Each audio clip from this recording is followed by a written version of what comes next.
Maziel and Ogden down the front straight. Ripken still right behind him, pacing him.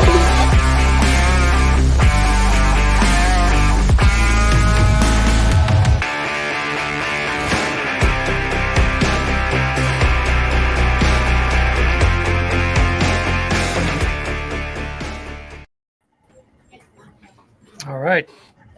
Hey, this is George, and welcome to the Northeast RC Racer Podcast. This is episode number 10. We're live with our guests and my co-hosts. I got Toby Hansen in the upper right or left-hand corner, and Tom Petrella in the bottom right or left, depending which way you're looking, and Steve Plackis, one of our featured guests for this evening.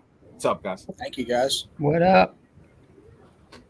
We are, it's pretty funny as we came up to this night. When I kind of came up with the idea, and I reached out to Toby when we were at LCRC one day, and I said, kind of have this idea to do this, and obviously leveraged off some other great podcasts that are out there. Obviously, No Name being probably, if not the number one. Kind of took that lead a little bit and said, hey, we wanted to do something local, try to follow average Joes as well as seasoned racers like Steve himself. And I never thought we'd hit episode 10. I was actually surprised when we hit episode 3 or 4. Just hard to get a group of guys together. Toby and I were never, close friends at the time. So, we're starting to form a relationship. Tom Petrella and I were very friendly, but definitely gotten more to know Tom over, the last 2 years. We raced on the same team as well, but really just started hanging out in the pits when we got to race. And same with Steve. I really didn't get to meet Steve up until I started. I had been racing at the barn a long time, but I guess Steve started showing up there more over the last number of years and started to see him. And we'll probably have the most words together tonight than we've had before. We're very cordial at the track. He's a great racer. That's why we have him on. And really excited for tonight's show, number 10. You excited, Tom? They said it wouldn't last. See? That's what Toby was saying the whole time. I know, right? George, I think we got the same hat on. We do. I don't know where you must have I brought it back up just because I got it. Some New Yorkers in the house. I put my Phillies hat on. Oh, Jesus. At least it's not a Flyers hat. That's all I care about. You can play all the baseball you want, as long as you're not a Flyers fan. I'm going to bite my tongue. You're the guest. I'll be nice to our guests. Let's go Rangers.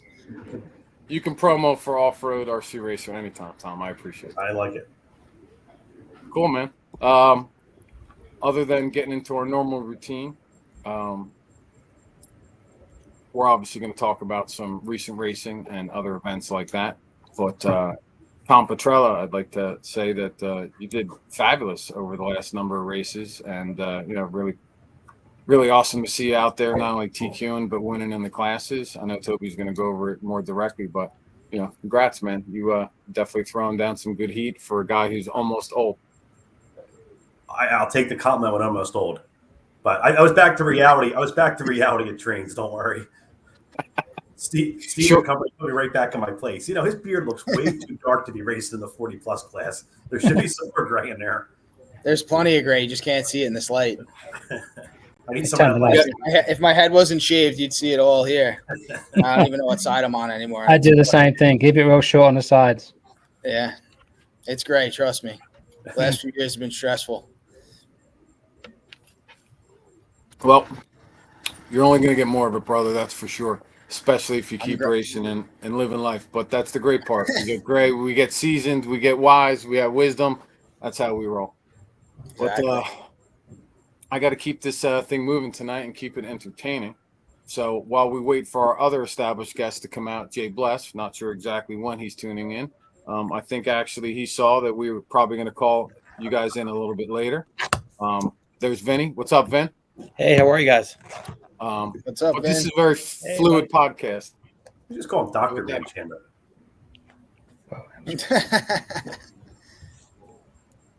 Toby's moving the screen around a little bit so that as more guys pop in the screen, we can kind of orientate, make sure everybody gets some visibility. If there's too many people or too many players that happen at one time, we'll pop guys out. And if you got something to say, you can just message and Toby will bring you back in.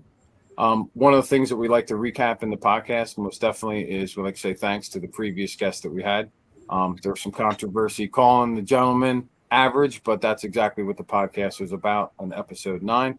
Average Joe Johnson was our guest, and we had a really great time with him. For a racer that didn't have a lot of history, there was plenty of conversation there, which I thought was fantastic. And everybody's got to start from the ground up. I know we actually had him. It was Toby's recommendation. My eyes were set on trying to bring more guys coming up through the ranks, or more guys maybe at the top. But fantastic, Toby. Great recommendation. Cool. Joe's a good dude, man. He's one of those guys that he's out there every week, and you see him putting in the effort, and that's really, when it comes to Nitro 8 scale, it's really all you want to see out of guys is like you take the abuse and you come back for more, right? Because that's what it's all about. Like, you're just getting abused racing 8 scale, DNFs and breakdowns and shit going wrong, and all the fun stuff that comes along with it. It's kind of like a masochistic hobby, if you ask me. Yeah, it's great when it's great. It's freaking horrible when it's horrible. Thank God there's a median on the highway sometimes driving home. I was want to steer along traffic. Let me just jump this overpass. I don't think certain people understand what a race day is like for guys to take it seriously, right? I mean, yeah, you can go, you put your all, especially to what you just said, Steve. My situation is I got a battery that puffs or blows up, or an ESC that goes out, or a servo, or just bad maintenance in general. But if you're running good in nitro and your receiver pack goes, or you blow a rod, or your glow plug blows out, or you're short on fuel, whatever the case might be, there's a lot more things that come into play. I've had each and every one of those situations happen to me this year. Is anybody else have the same issue though? Like, anytime something goes catastrophically wrong, it's always in a main. Nothing ever seems to break in the qualifier, but when the mains come is when it's going to end up hitting the fan, inevitably. Mm-hmm. That's when you know if you're a good mechanic or not. Yeah, I didn't see my rod breaking in the last one. That one hurt. That one's kind of hard to see, but you get those breakages that happen in the quals, and then of course you got the opposite saying, right? At least it didn't happen in the main. Exactly. Right. There you I'd go. rather my ship blow up in the qualifier and start in the C main and bump my way up than have it go bad in the mains. Exactly. All right, so Average Joe, thank you very much for coming last time. Really appreciate that. We have some giveaways that we're going to end up be giving away. We have some questions that we're going to ask during the podcast. We're not doing it yet, but we're just going to get into that in a little bit. Just wanted to give a little outline of what we're going to do in a few minutes. Toby's going to end up doing a little race recap on the last few weeks' events at different locations and placement, I believe, for maybe the top 5 and most definitely the top 25 in the 4 categories related to buggy, because that's why we're here. We're here about buggy, whether it's regular, electric, sorry, Toby, or 40 plus for both. That's what we're trying to cover. So I will send it over to Toby and see what we got in a recap. Should I do top 25 first, or you do whatever the fuck you want? Oh, you made it. How long before we just dropped the F-bomb? We got pretty full. Is that on Here we purpose? go, I made it more than 7 seconds. watch Exactly. watch the people just taper off now. We got 17 people watching. And I need to, before Toby goes, I need to address the elephant in the room. Vin, are you sporting a mustache? No, I got my goatee going. Just the way the light is behind you. There's a It's little man, light this in thing's there. good. It's great. Good Yeah. 80s mustache going. disappears in the Burt light. Reynolds is in the house. We have to work We on got big advancing. plans for this video.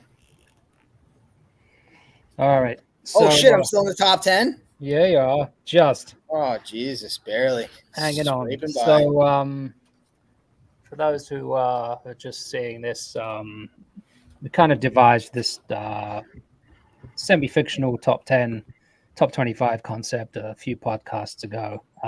Basically, I'm scoring people in the Nitro Buggy A main, 1 through 10, 10 being the highest, 1 being the lowest. You DNF, you get no points. There's a few other basic rules, but this is just kind of like a trial year to see what people think.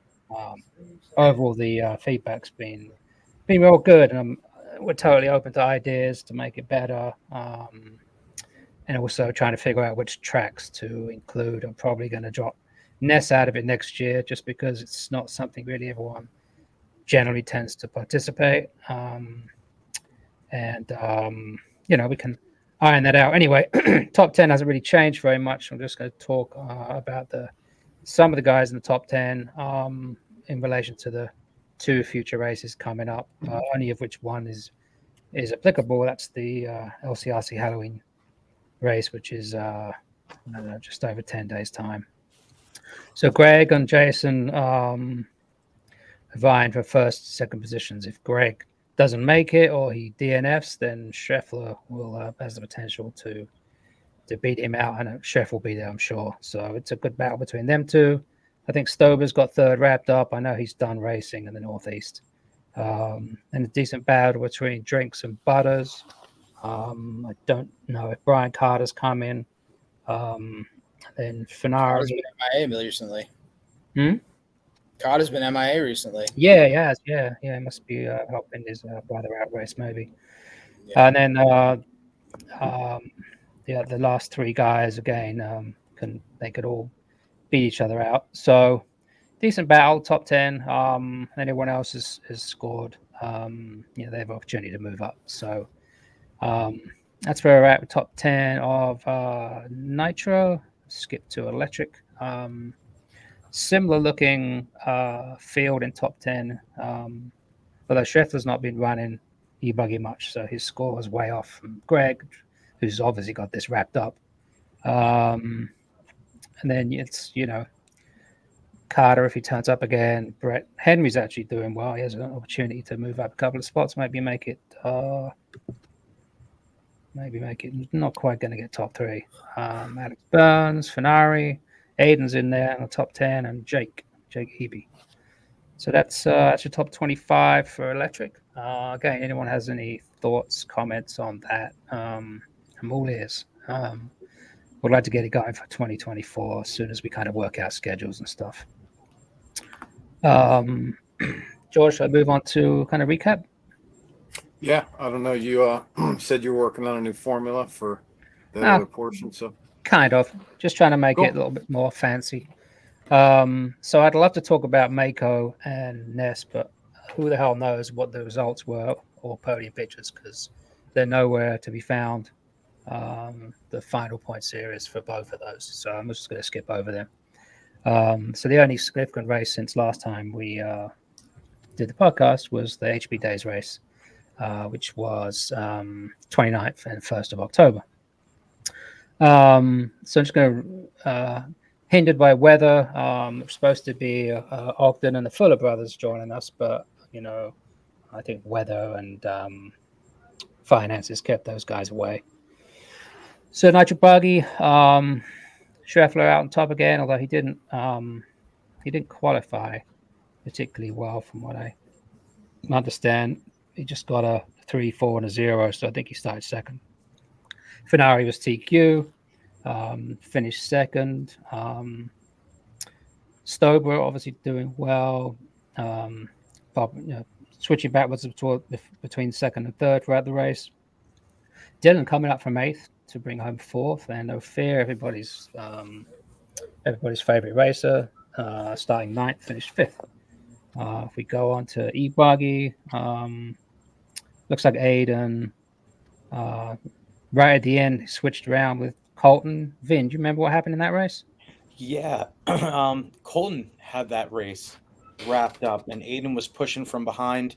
And I guess Colton looked back from what Mike said. Colton looked back to see where Aiden was, kind of jumped off the track a little bit. And by the time he got marshaled, Aiden was ahead of him. And, he charged hard from a bad start. Yeah, that's good. Good Colton, checking. I mean, that kid is awesome. And he does. A clean race. Hats off to that kid. Yeah, definitely a good result for Aiden. And, bummer for Colton, but, TQ was pretty yeah, he was good. he was on both the young lads were driving like animals. Yep. It's cool to see. It's nice good to have some result. up and coming guys. Absolutely. Yep. They're kind of a joy to watch them, really, just wheeling their cars out there. So it just comes so naturally to them. James Henry moving up to third, about lap 8. It's a good finish for him. Colton and Marco bringing up the top 5. Truggy, Scheffler was just, TQ and gone. Although Brian Cruz Looks like he put on a good run. I think he only finished a lap down for Scheffler. That's a great run for Brian. Cooper Phillips, he rolled in late Sunday morning with one qualifier, so that's a pretty decent finish for him.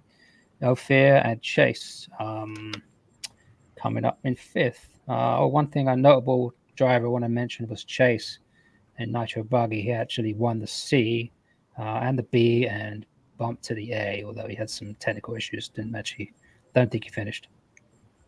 I put E-Trug in here because it's worth mentioning about Aiden taking down the TQ, leading from tone to tone. Davis looks like he fell back a bit, was able to recover for second. Chase from seventh finished third. One thing a notable driver I want to mention was Sorry about that.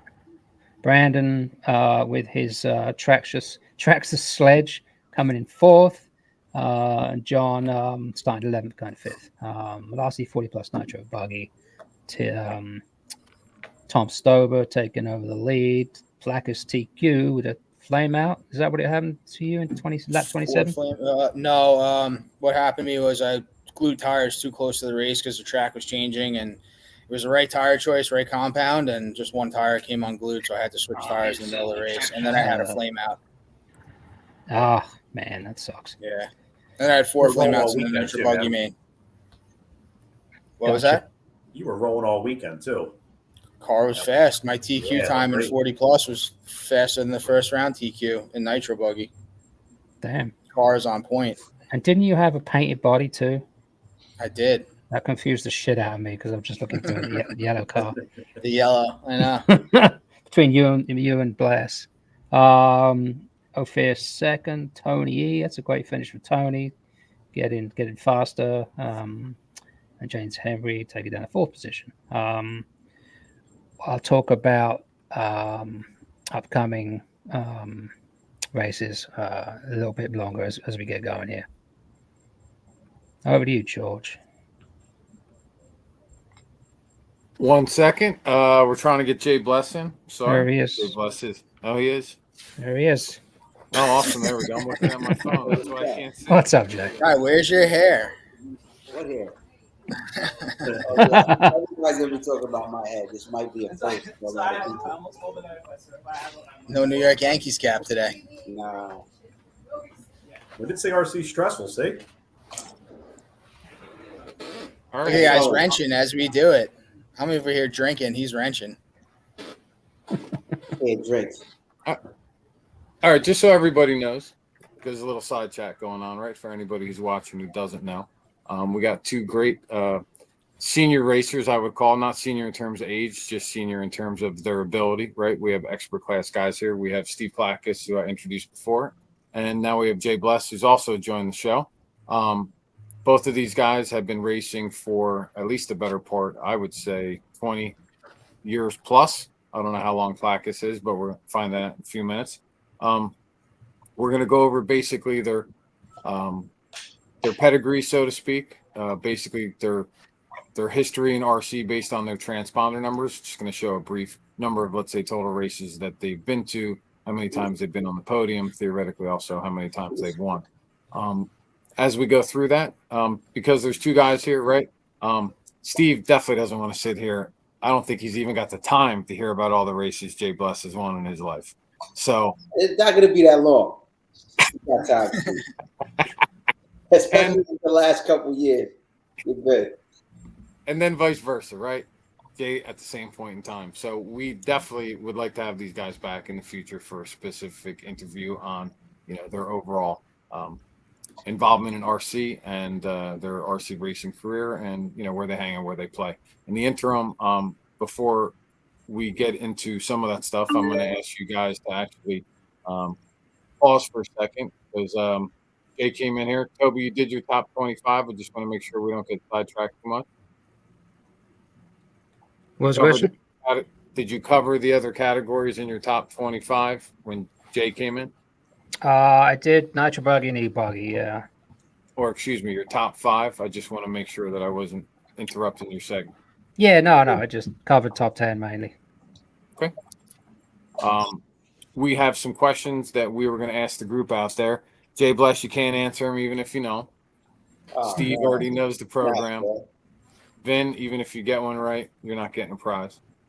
although Vin has a prize. So Toby, since we have 8, we're not going to add another question. We'll just deduct one of the NERPs. Right on. So Tom Petrello is going to start with question number 1 because these are all based on prizes. We have a couple NERP T-shirts we're going to be giving out for the podcast. We have a couple shirts from Off-Road RC Racer, which is buggy inspired. Then we also have some prizes from 46 RC Media, of which Toby's got some tire scrubbers, I believe, for the rims. Tom Petrello also has a giveaway from Rhythm RC Raceway. He's going to be donating, I believe, a free pass for the day. Is that correct, Tom? Absolutely. Okay. And then Vin, I believe, has a donation from Nitro Pro. What do you got, Vin? We have a Nitro Pro T-shirt. Cool. And yeah, I think Drew said something about giving away a $50 gift card too. Nice. All Nice. right. Well, Yeah. So he's all about the podcast, which is pretty cool, and he wants to support it. awesome. Sweet. That's really cool, man. The $50 one, we'll come up with maybe an idea as we get through. I'll try to message you, see if we can come up with something because I got 8 questions. Maybe somebody will just think of something really good in the meantime. We're going to go to Tom Petrella. He's going to fire question number 1 for anybody who's watching. If you know the answer, just type it in. Hopefully the comments come across on the bottom. I saw a few of them pop up before. I think Toby's Yeah, they're coming up in my kind of console here. So Edward Scissorhands over there trying to keep track of everything. try. All right, we'll do this. We'll do this one here for a Rhythm RC T-shirt. So whoever gets this one, I'll send you out a Rhythm RC T-shirt. So, what year was the first Roar 1/10 Off-Road Nationals at Family Hobbies Raceway in Vineland, New Jersey? That is question number 1. So gotta be patient and kind of fill some time, but a ton of history at Family Hobbies. Amazing. I go racing. How many people have been at that track or know of that track, have raced there at some point? Pretty cool. But the question again is, in what year was the first Roar 1/10 Off-Road Nationals held at Family Hobbies in Vineland, New Jersey? Don't all answer at once. I'm not going to give the answer. We got 986 from Nick. It was the first. I'm pretty sure it was the first one. It was. I think it was the overall first one ever. I thought it was actually IFMAR, but it's actually the first Roar. So it was good information as I was doing some research today. All right, question number 2. This is in regards to the barn. What does the B stand for in the event called Mr. B Day at Barnstormers? What does the B stand for in Mr. B Day at Barnstormers? Hopefully somebody might know the question of that. Pop an answer in, and then we can give them an award. Basically, anybody's the getting answer, right? No, then that would defeat the purpose. All right. All right. This one's pretty simple. Again, regarding the barn, how many years has the Big Apple event been held so far? Next year is a big year, apparently, but so far it's been run X number of years. Anybody know? If you do, post the answer. We got a T-shirt for you, either coming from Off-Road RC Racer or Rhythm Raceway. So Herman responded to the Mr. B Day with Billings, so he's got whatever the second prize was. All right, awesome. Text Toby the shirt size that you need, so that way we'll make sure we get you the appropriate size. And then if you want to text him your address too, if that's possible, maybe we can screenshot it. But we'll figure out how to get it to you. If not, we'll give it to you directly at one of the races. But we'll make sure you get it. Did we do how many years of Big Apple? We did that Yeah, one, right? I just said that one. We didn't get an answer Yeah. yet, though. So there's a bunch of answers here, which I know are right. Yeah, Nick Saltel. Saltu. He got that one. He All was right. the first one to answer. Awesome, Nick. Great job. Nick, that'll also be for a T-shirt. So if you want to just message what size. Then I'm going to jump to question 5. I'm going to leave Toby's question number 4 to him. Unless you're ready to read that one, Toby. Number 4. What was the most popular chassis in the A-Main Nitro buggy at this year's Mugen Challenge at LCRC. What was the most popular chassis from the A main of the Nitro Buggy at Mugen Challenge? See if anyone knows that one. All right, so he's looking for the answer to the question is the chassis, the manufacturer. Yes, manufacturer. Sorry.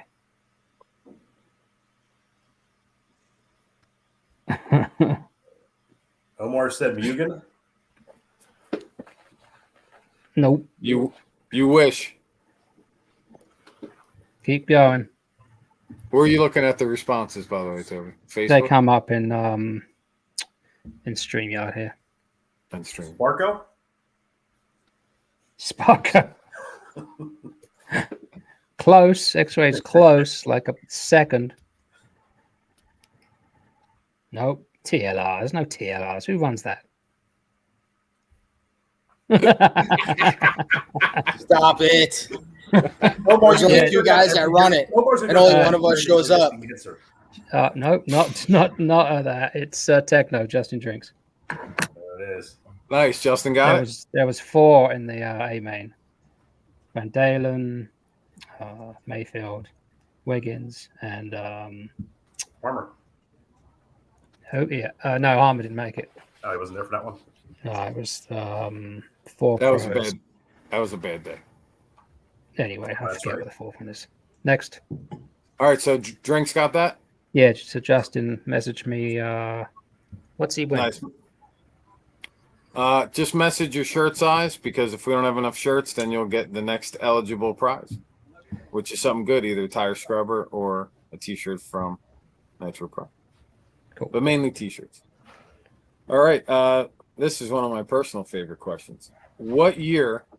You'll like this, Bless. Maybe you saw it in the post there. What year did Atushi Hara win the 1/8 Worlds in Charlotte? Bless is like, I don't know. Come on, I figured you would know that right off the bat. I googled it. That didn't even have the answer.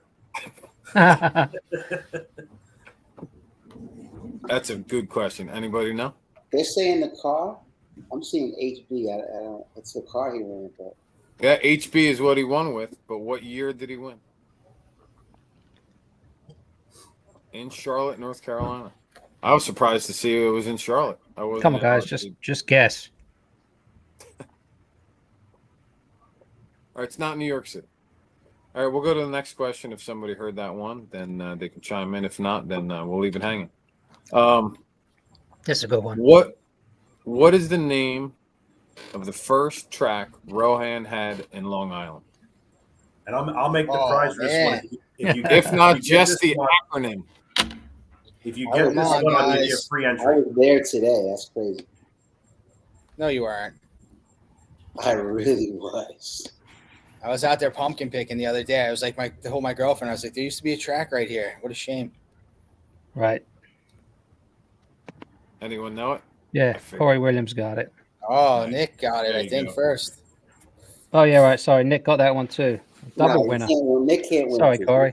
This is too much. This got to go to Corey. Nah. They're right at the same time, so. Jay Bless is overridden. Thank you, love. That's it. Give them what they want. All right, you want to ask question 7, Toby? You like that one? I like that one. Oh, no. We just got locked out of our hotel room. Wait. Okay. This one is George came up with this one. What was the first? What was the year of the first Dirt Nitro Challenge? This is another tough Question, right? Good question. Well, let's. Why we got to remember? We're a little delayed here on Facebook, right? It's it's like 10 seconds, 20 seconds back, so we got to kill some time. So I'll make the prize on this one. If somebody gets this one, I'll give them a free entry to our November 4th winter season opener race. So you come down to Rhythm, I'll give you a free entry. Hey, who won? Can I do? I can tell you who won in the year. I think. Oh, and Nick Camasco just won the Roar Race one, 1984. Yep. Nice. Jack not even close to being alive yet, Jack Mulligan. That's funny shit right there, He was Steve. still a twinkle in his dad's eye. Camasco, it took me probably the same amount of time that it just took you to find it on Google. But you've been killing it, Kamasco, by the way, lately. Yeah, yes. Good for you, buddy. We're watching you. Tom P, you want to go for number 8? Sure. Why not? I don't know what we're giving away. I've given all my stuff away. That's all right. We still got other We'll T-shirts. give away Toby's stuff. Oh, here's Okay. a good one. Since they So, were the yeah, I'm highest giving away- largest manufacturer at the Mugen Challenge here for the A main, but what year was Techno RC founded? Another Where's, check. where's Alan Placer at? I would think he'd be That's the first exactly one to what answer I this. was All That's right. a valid question all day long. Alan. Or Greg. He's got techno in his blood. So I got an interesting story about this. So when I was out, when I went cross country in 2013, I met the guy that was developing the techno car, and I was at a race at CVRC, Chula Vista Raceway in Southern California, and he was there, and he was like real interesting guy. And so I'm not going to give it away, but you know, it was a while ago.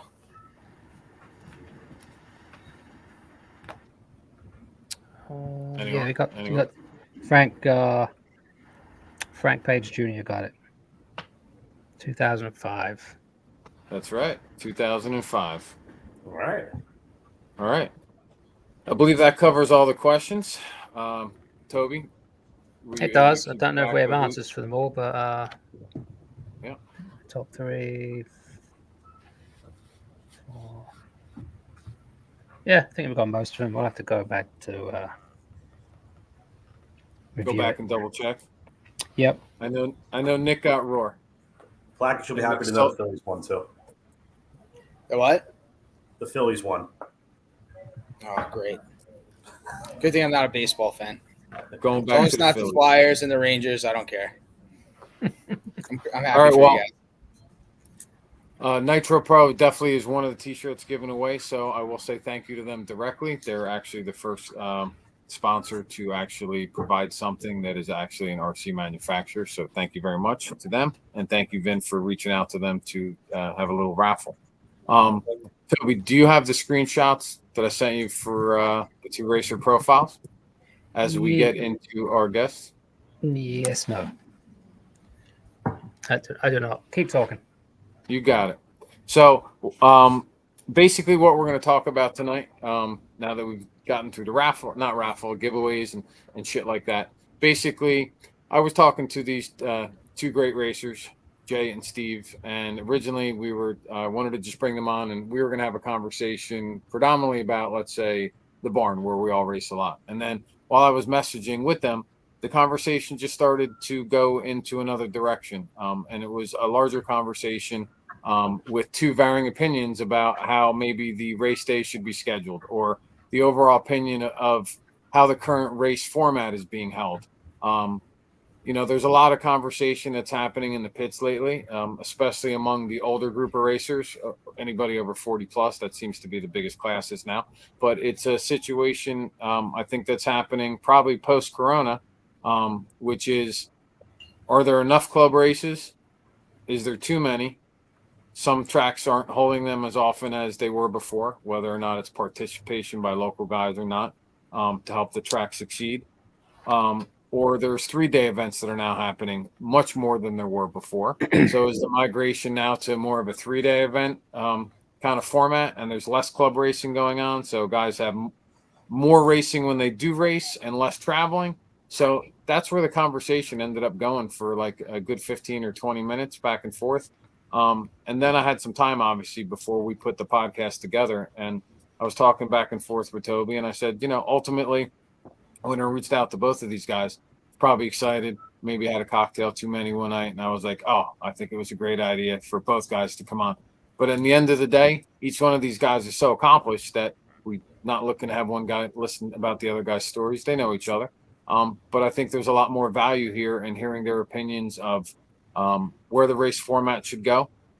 If I know, in fact, they have greater opinions than myself, because I basically haven't spent a lot of time thinking about that. But I know, as an example, Toby All right, has George, mentioned stop it. talking. Let him answer already. That's Go question. ahead. Go ahead. That's what he's here for. Go ahead, Toby. Yeah, I mean, so we want to know, right? Discuss whether we think there's too much, not enough club racing. Are these 3-day races a detriment to the racing scene? I know from talking to, we had Jamie Grech on here as our second or third guest, and he was talking about he just can't do these 3-day races. He has a life, he wants to do other things. It just doesn't work for him, and he's consequently pretty much got out of the hobby. So what do you guys think? Should we have more club racing? I think you absolutely need to have it, right? I think the issue you run into, look, I think this group here, I think we can all count say ourselves we're diehards, right? We're going to show up most of the time, and we have the ability to do it. But if you're new to the hobby, it's pretty intimidating to go somewhere for a 3-day race, especially if you don't have the provisions for a place to stay. You're taking on a lot. Club racing is a great way to introduce people into the hobby and get them comfortable with it.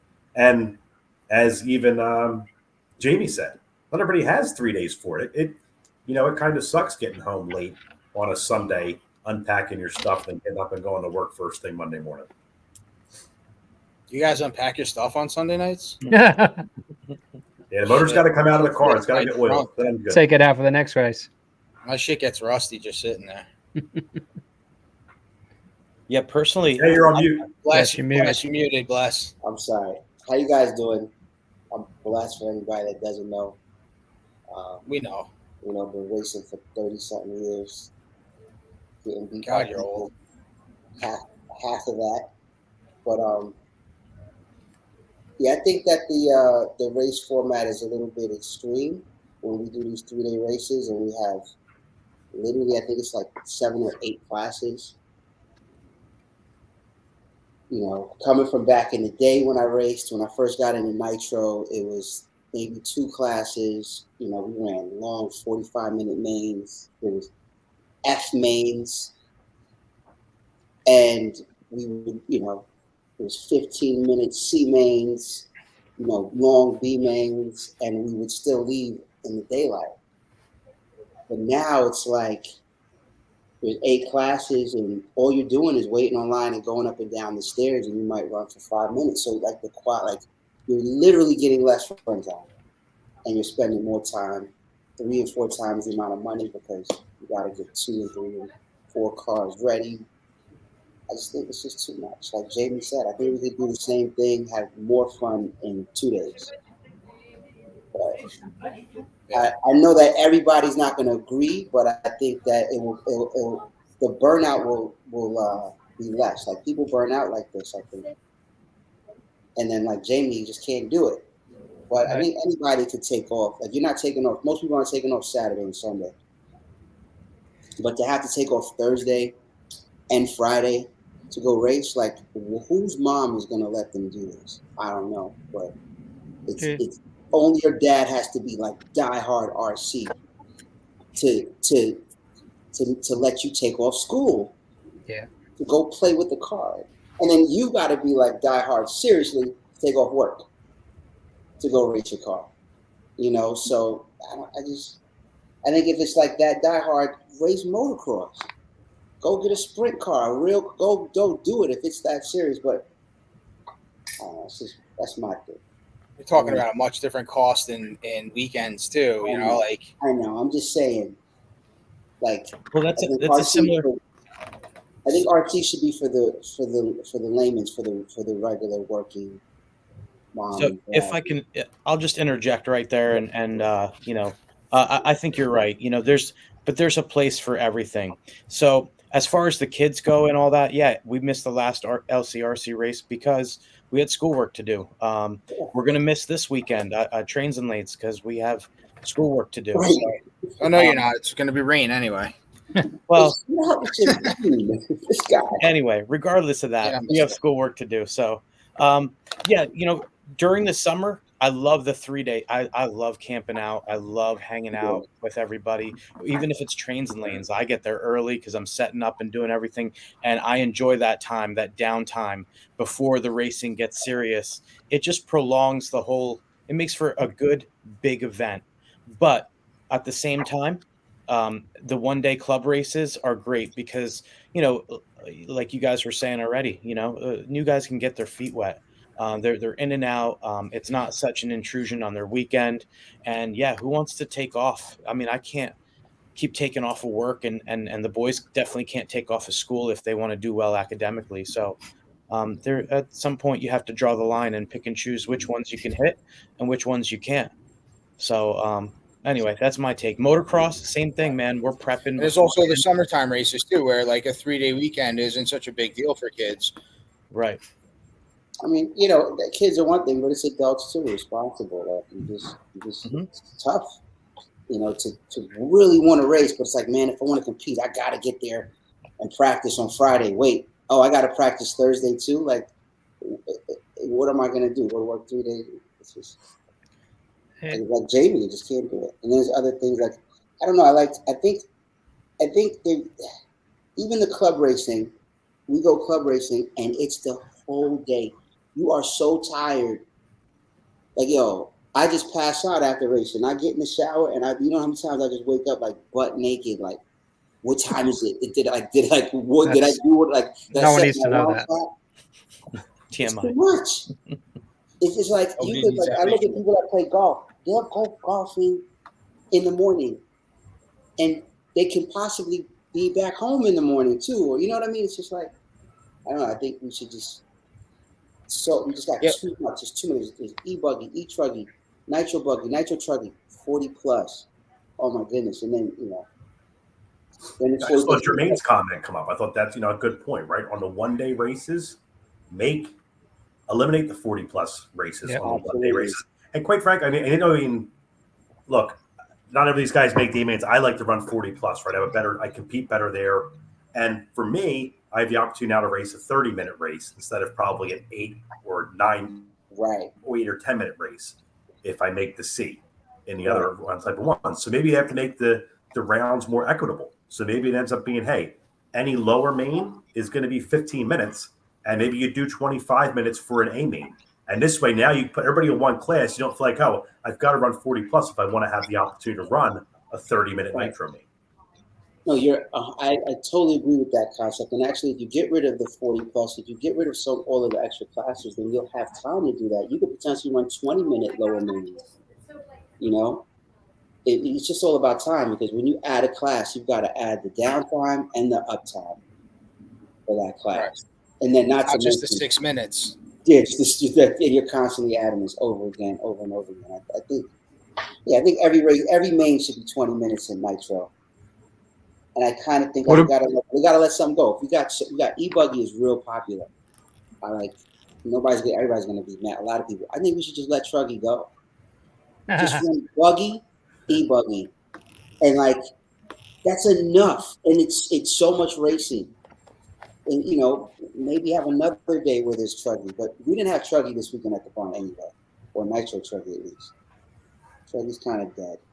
I didn't attend that one race, but LCRC did a pretty cool format too, didn't they? At one time, Toby, where they basically separated the classes. They did truggy one day, that was buggy another time, just to try to separate a little bit.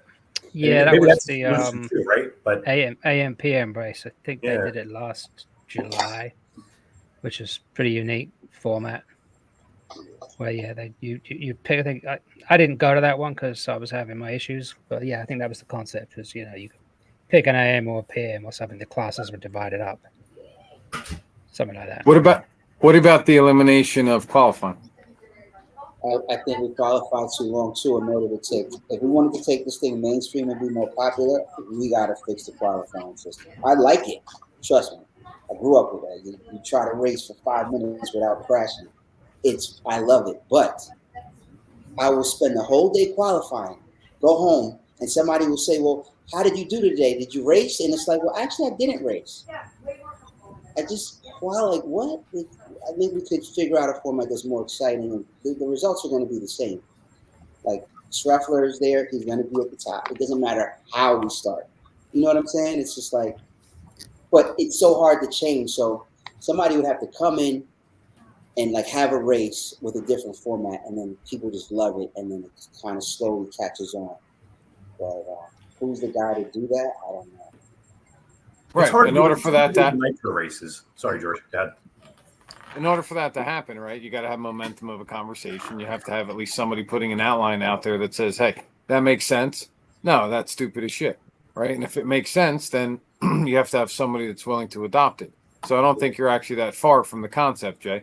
I think that in general, if there's more heads up racing, I think there should definitely be practice, right? There should be like an hour of practice or 2 hours of practice earlier in the day. And then the balance of the day is just heads up racing, right? So you just take the top X amount in each group and basically rotate those into the following groups, set it up in a format where guys can, you have to race, let's say, at least 3 times in the way the format's set up in order to be able to, at a bare minimum, it's the best out of 3 races that allow you to move up. So at least you get practice in that day. You get 3 good races of that day from a decent duration, and X number of the group moves up, kind of like an LCQ. Yeah, like an LCQ, exactly.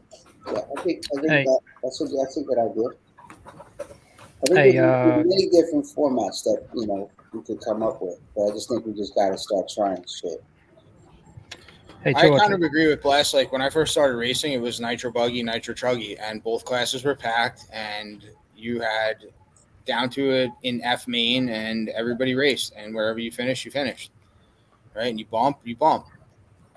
It's like eliminating like the 40 plus class isn't a bad idea. I like it because it's a test class. I like it because like I get to try things. I get to do setup changes. I get to test tires and do all the things that I can't do in a nitro buggy main because it's so competitive. right. George, Go ahead, left is Toby. here. You want to bring him in? Yep. So we're lucky enough tonight to have a little guest celebrity come and visit us. Lots of guys on the podcast definitely know him and have seen him show. It's Lefty from the No Name RC podcast. What's up?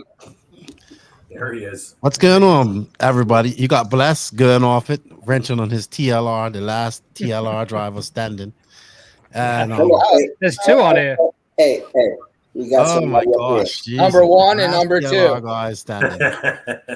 What's up, Vin? How you doing? What's up, George, Tom, Toby, and TQ Tonto? What's up? Yeah, Lefty, we have never had the pleasure of meeting, but we have not. I'm the number 1 driver in Northeast. Bless is number 2. There you go. There you go. Bless, you're gonna let talk about it. Toby could probably tell you based on the facts, but I'll leave it alone. I'll let him. Yeah. Show him the 10 scale results from last year. Oh my gosh. There we go. Where are you this year? I'm sitting in Miami sweating my tits off right now, bro. I believe you that because it's hot. It's hot. Hot as fuck. It's hot here to I was in AC all day as much as I could be. So what's going on? I heard we have the age old we qualify too much conversation going on. Yeah. But Bless messages me with these with his rants every once in a while, and it goes on for about an hour, and then I don't hear from him for about 4 months. Yeah, I gotta work, bro. But to say that, I actually might be going to a race next year. Then they're only going to do, I think, 5 rounds of straight up racing, no qualifying. You just come in and you race. And don't ask me how all the ins and outs are going to work, but it's going to be a bigger race and in the Southeast, and that's what they're thinking of doing. So, or like RCGP, you had to race qualifying races, which were there were laps, I think. Yeah. What was it time? I can't remember. Yeah, laps. Yeah. Yeah. So I agree with you. We do qualify too much. I like it too. Don't get me wrong. I like it. I think it's the fairest way to qualify, but it's also very boring and tedious to watch or follow as a non-RC person. Even most people that race RC can't figure it out sometimes. So we definitely need to figure it out. Yep. That's one of the things that you've definitely been talking about a lot, Lefty, and some of the shows that you've been doing lately, which is, right, how to make it more appealing to the viewer, right? How to get a group of people more interested in what we're doing, whether it's a club race day that they're coming out or a bigger event, right? But nobody wants to come out and basically not understand or not feel excitement. I think that's really more the key thing, right? Because when you're in a race, you have an announcer who's constantly making that Obviously announcements, right? But the excitement in his voice, that even more so now because you're doing a lot more announcing, how much, that takes to be involved in the race. When that's not happening in qualifying, right? There's less energy that's being transmitted to the people that are watching. So, yeah, exactly. Absolutely. I think also the announcer needs to, I think we need to think about catering races to non-RC people. I always go back to the 2008, 2009 Manufacturers Cup. I know that's not absolutely sustainable in today's world, but most of the RDs nowadays are just calling out lap times, right? And that's cool for us because we're the racers and we understand it. But that person that just stops by is like, all you hear is 39.1. And that person, you have to, the announcer should try to make it, or the RD should make it exciting for the people that are coming. I don't know how Motorama is. I've never been there. But you guys tell me how much people are at the race. I think. Oh, it's thousands. I mean, Yeah. Do you get spectators there though? Yeah, in my opinion, it's probably the biggest event in this country that has the most exposure. I mean, there's thousands of people that come into that arena, see what's going on, pass through, go to the motor shows, whatever. I mean, it's huge. Who does the RD work for that? Is it Scotty? It's Scotty now. Actually, Okay, I'm going to be working with him again next year doing the video stuff. Okay, but he does an awesome job making it interesting. Like he'll make it sound great. Like he gets everybody excited. I always get excited. Not even watch race, just hearing Scotty talk about it, you can get pretty pumped up for it. Okay. But if you're walking in, it is kind of cool. But people don't always know what car to look at it. These cars on the tracks that have a 45-second lap time. Yeah. Who's who and who's racing who. I was talking to a couple of kids, and they were like, "Oh, this is awesome." But who's in the lead? I'm like, well, it's this guy, but he's couldn't even fucking tell you. So I would agree. I think we my biggest thing is like treat this shit big, treat it big, fake it till you make it, right? Treat it big, and others will take it big. If you keep treating it like toy cars, and it's toy cars when you lose, it's not toy cars when you win. It's advanced racing machines. That's what I'm saying, Lefty. I would put you guys have heard me say this, like the Visions race, like I would here we have an opportunity. I know it's a little different up there, but I'm sure they have like autograph signing sessions with the top. I don't know. I've never been there. So but man, make these pro guys go out there and look professional. Like that's what their jobs are, right? Their jobs are to look professional. Make them wear up, be like, yeah, go out there, sign fucking autographs, do what you got to do, have a poster, do like motocross, treat it big. Fake it till you make it. Even though none of us are going to go up there and none of us RC nerds are going to go up there and get the autograph. I will. But, people come in, they see that, they're like, oh, what's this? Like, this is a big deal. They're doing an autograph session, all this type of stuff. Like, that would be so cool. That would get people right up and close to personal with top drivers. They'll know who those drivers are. It's okay. We're not all pros, Let the pros be pros and do what they're supposed to do. And that's represent and grow our hobby/sport. That's my thoughts on it. How about I think what Nick said is really good. Like the race director should be explaining what's going on, right? Like even for us racers, like the guys that Lou and Chris that had the barn before Rohan did, like Chris Seisman was one of the best race directors I've ever been in a race with, because he's telling you the gaps, he's telling you what you need to catch up, he's telling you how far you are behind. That's really important as a racer, especially like the race director should be looking at the track. Like, guys, you got traffic, you're a lap down, let these guys go. Don't blow these guys off the track, because that has happened to me so many times this year where like guys are 3 or 4 laps down and they're just racing you into a corner and blowing you off the track. And now you're in 2nd or 3rd place from the lead. Right. So like, I think the race director is really important, to Nick's point, where, he should be directing what guys are doing. Like, hey, you're a lapper, like just in F1, you got a blue flag, you're the guy behind, like get out of the way, don't blow the guy off the track, let him go through, don't race him into the next corner, and get out of the way. Right? I think that like the race director is a really important piece of the hobby as well, not just the racing part of it, but like the guy talking about like what's happening out on the track. It makes it easier for everybody else out there. Absolutely.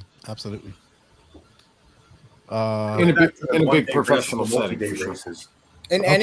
any setting, what does it matter if it's professional or club racing? Like you're just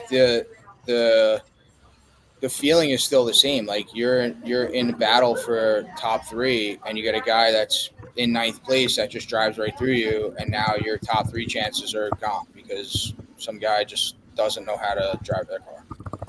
My comment was only, Steve, based on the fact that in some of the club events that we go to, right, there isn't a luxury of such a dedicated RD director. So sometimes it's changing weekend from weekend, or even during the race, the guy who's up there is coming down, his heat's up, somebody else is popping in and filling the spot. So you're not necessarily getting that same quality. But when we're going to a bigger event or something that's a 3-day event, typically, you're getting that coverage. But I agree with you. The more informative it is, the better it is.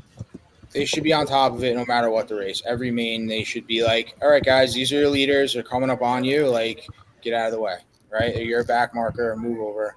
And if you're a back marker yourself, just do the right thing, right? Like, I know when I'm not competitive, and I just get out of guys' way, right? And I think that's like an etiquette to the racing scene that's just kind of a lost art, right? Like, you're either on pace or you're not, right? Like, and just if I'm in the way, I'm getting out of the way because I'm not trying to ruin the guy's race in front of me. Absolutely. It's a story. Yeah, I agree with Samantha. Yep. Like this past weekend at the so I'll be honest with you, like announcing a race and then announcing on the stream is completely different. Like it's 2 different things. I have a lot more. I'm looking at something different than the RD is looking at, and I have a chat going on which I can talk to people, and I can make up all these different type of stories and talk about things that isn't, because I don't have to announce the race for you guys, just announce the races for people that are watching online, but I get to make up whatever I want in that and try to make it. Like this week I made it, I had some Colombian friends there that were there, and I know him well, and I was like, this guy thinks, the one guy thinks he's the #1 Colombian driver, and then there's another young guy that's coming up.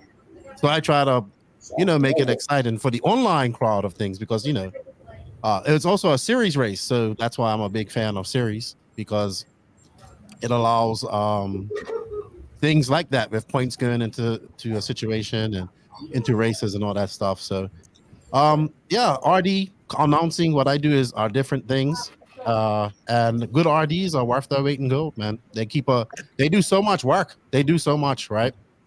Everybody comes to them for questions, to solve problems. They deal with everything at a race, and that is the focal point at a bigger race, especially. Like I'm seeing Lance when I'm at like Wicked Weekend. Everybody came to him for something. Oh, I can't park her. I need to park her. I need to do this. I need that. I don't have electricity. I don't do that. Like the race director at these bigger races, he doesn't just deal with a race. He deals with everything that's going on. Probably need some help. Probably need more than one or some assistance with that. So it's a lot going on for them. Yeah, and not even guys like in the lead, but like at trains, guys are blowing off the track. They're going off that one huge kicker. Like if the race director's not paying attention, that guy's lost. He's laps down at that point in any sort of qualifier because he's off the track. Nobody sees him, and the race director's not paying attention. So he's not like, hey guys, left side of the track over the berm. There's a car back there. Like that car's lost. That's a huge berm too.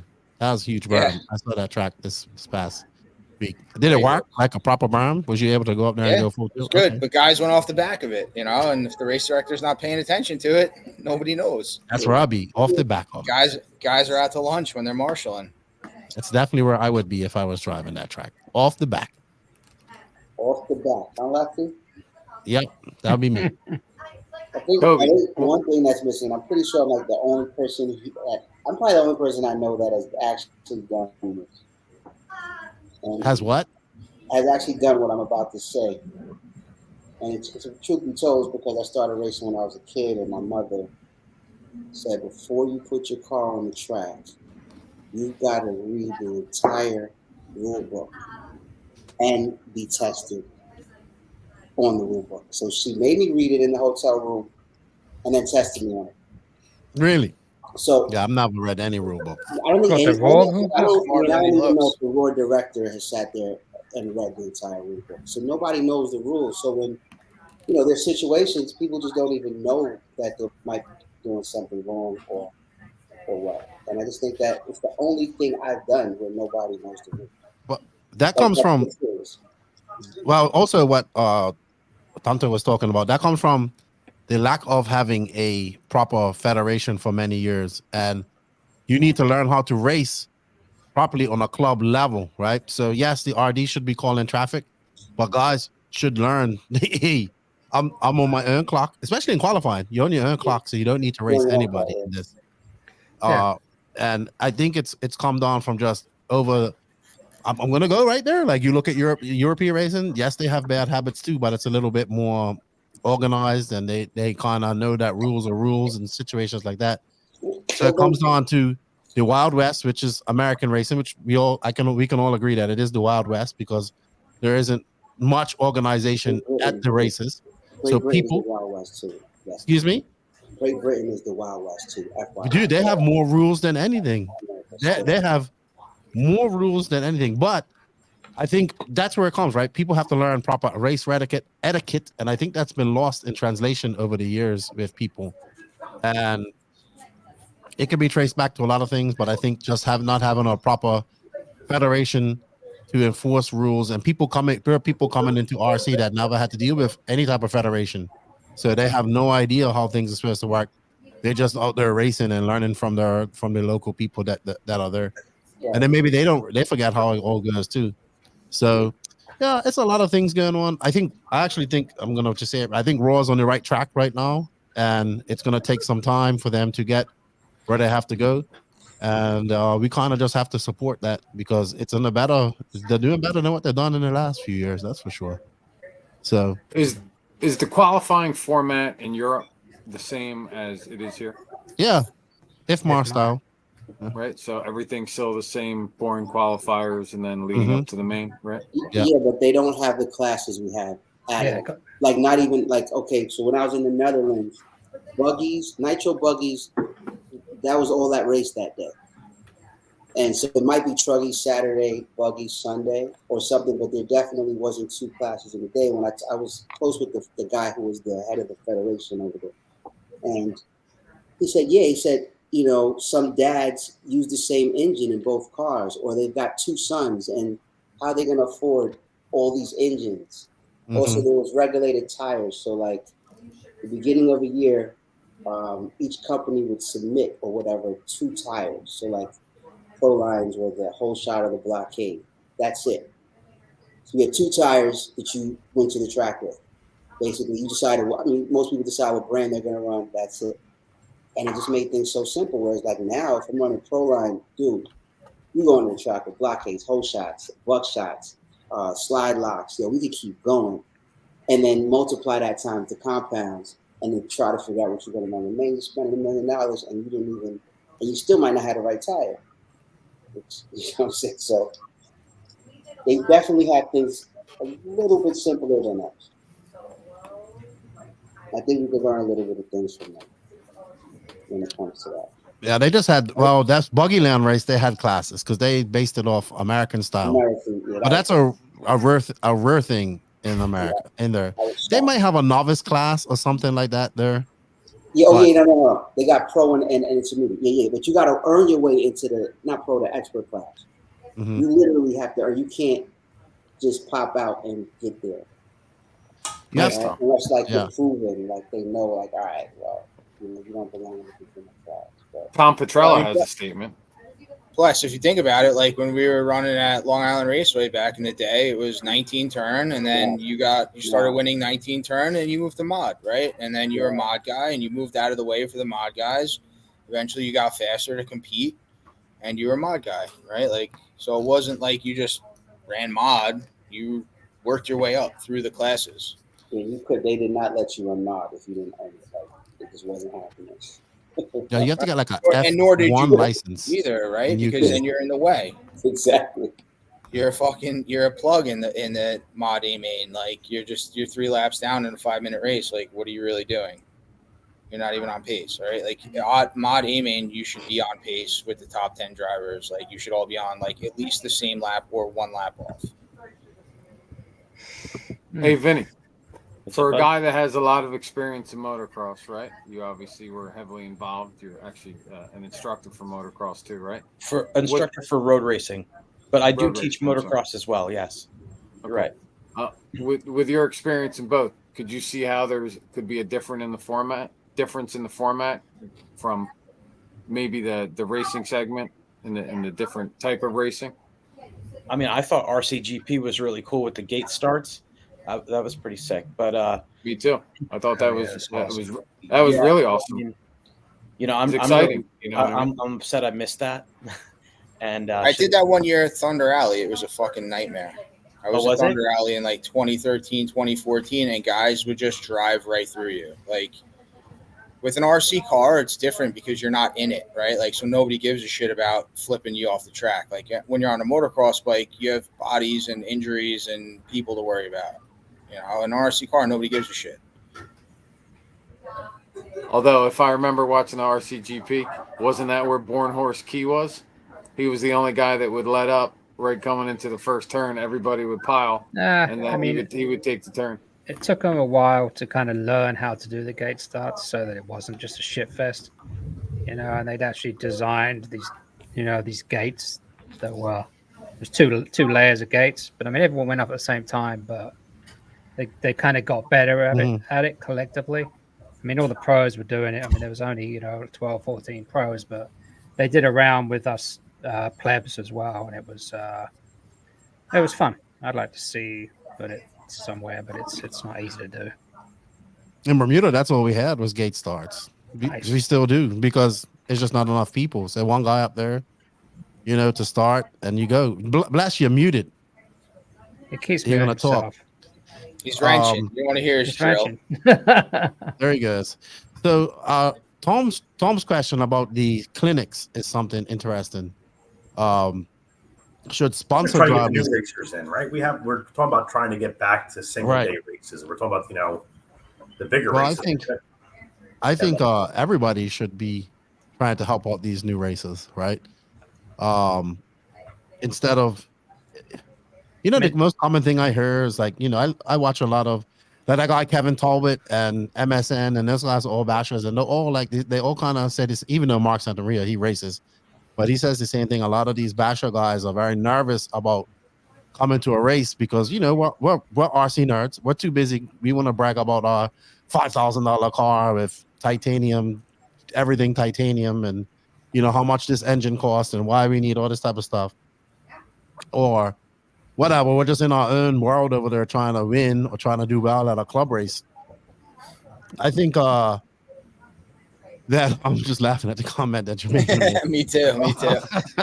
I think we all kind of have to be ambassadors. Like, so how many times have you seen somebody come to a track and they may have a, you know, maybe a not so good car, whatever. You should try to help them instead of just going and say you need to get this and you need to do that. Man, they might just have an armor, which is good enough, I think, to race. So I think we all have to kind of take that mantle, take a little bit of time from our race program, go over to those people, make them feel comfortable first, right? And a lot of RC guys are introverted, so it's hard for some people to do that as well. You know, some people are in their own world. A lot of guys are in RC, but a lot of people aren't, right? Go over to make them feel comfortable and just get them comfortable first, right? You know, they don't need a $600, $650 OS raked in.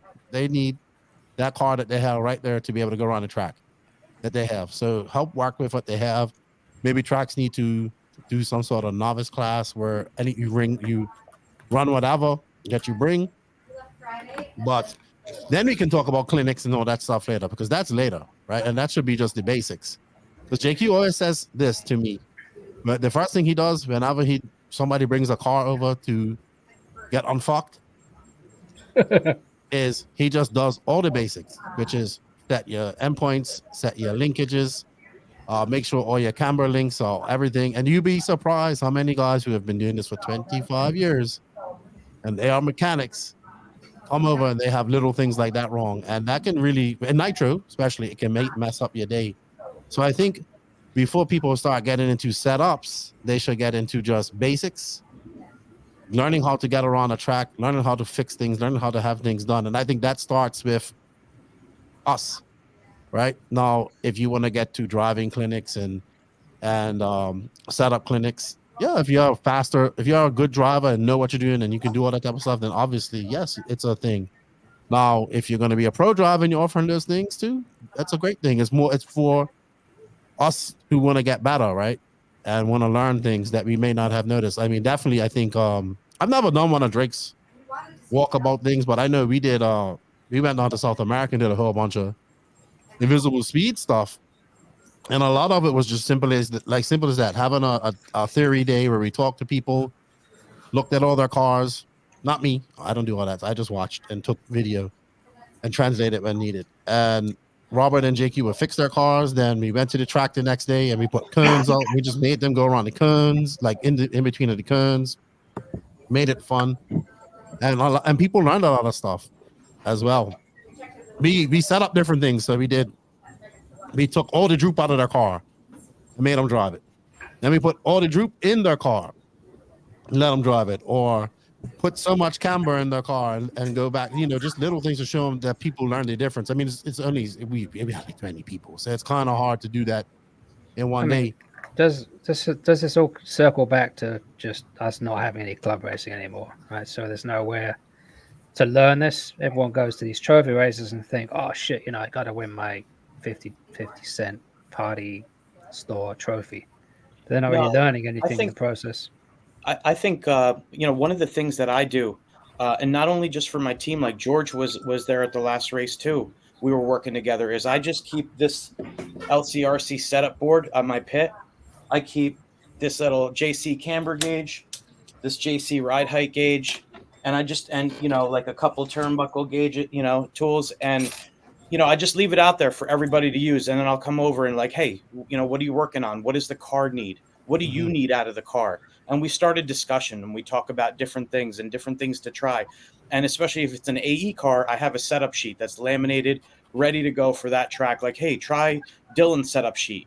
He likes his rear end a little bit more locked in, whereas Aiden wants a more aggressive setup. So his is going to slide around a little bit more. It's going to be faster in the corners. So work with this and start with this. And here's a base point to start with. So I don't know. That's helped a lot of people. We actually have a lot of kids that come and pit with us, and the moms will come over and ask for help and stuff. And it's pretty cool to see these kids. I even try and encourage them, like at Trains and Lanes, to come help the guys with the track and get on the track crew and learn something, because I think especially for these kids, like, this is engineering. This is huge. This is dexterity. This is not playing with your phone. This is actually working on something. Learning, dexterity and coordination and how to win, how to lose, how to communicate with people, how to be social. There's so many things that these boys of mine, at least, have learned through these and gained so many awesome friends. Like, my kids know people from all over. I feel blessed. But anyway. I say that all the time, Ben. Like, it's the most diverse hobby you could possibly be in, between the people, the mechanic skills, the driving, the fortitude of not getting frustrated when shit's not going your way. Like, how do you react to that stuff? Like, you have bad weekends. There's no two ways about it. And you're gonna like have weekends that are great and you're gonna have weekends that suck. And how do you come out in the end? Are you like, I want more of this, or like, am I giving up? Right. Like, and that's kind of like the camaraderie. And I learned this is what, so when I was teaching road racing, and I tell my students, I said, look, every time you come to the track, you have a notebook, number one. Number two, write down your goals. What are your goals? Like, are you checking tire temps? Are you seeing what the tire looks like? Are you playing with rebound in the rear? Are we doing, a rake setup, like suspension setup? We need some zip ties for the forks. Like, what are we doing?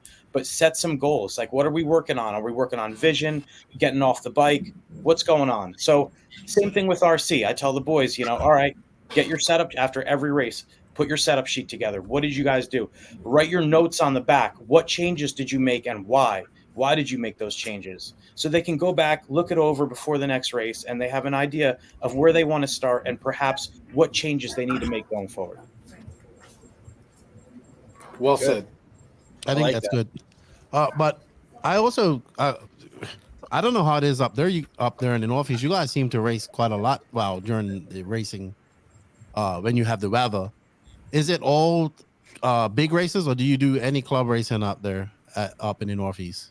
So the club racing, I would say a lot of it is 10 scale, right, guys? 10 scale is our 1-day events, our club racing and stuff. I kind of see in the wintertime, it does get pretty cold here. It snows off and on. So it's hard to get out there and even practice.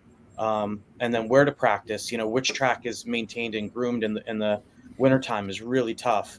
So yeah, it's like we kind of switch gears and go to indoor. We're kind of almost there now, getting to indoor season. We only get 6 months lefty from April, really maybe March if the weather's nice, but it's really hit or miss. And then October's hurricane season, so we're getting rained out every weekend now, right? We had the trains race, which had a full day of rain on Friday, and then we got it in Saturday, Sunday, and the track was glorious, no dust. But last weekend we had a 1-day race. This weekend we're looking at rain both days. Next weekend we're looking at rain both days, and it's just, we only have so much time, so they try to pack as much in the summer as we can because it's really all that it is. You guys need an indoor track with heat. Yeah. Yeah, you know how expensive land is up here? I can imagine. Indoor tracks is. I've been looking. Trust me, I've been trying to put a track together on Long Island, but then the other problem is that we got guys that don't want to cross bridges, right?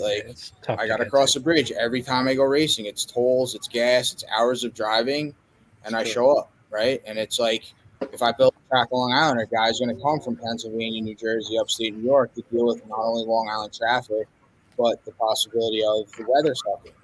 So there's a lot of variables that go into this whole thing that are involved that not a lot of people think about. Oh, absolutely. I always laugh when people say, "Well, the track's 3 hours away." I'm like, I have to get on a plane, fly to America. Right. So you're even worse than we are. So I have nothing to complain about compared to you. We don't have any tracks. So I think the first local track that ends up putting a roof on top of anything around here is probably going to be LCRC. At some point, nice. They have the capability of developing the land in the back and putting some rental units for racers there because there's no accommodations locally.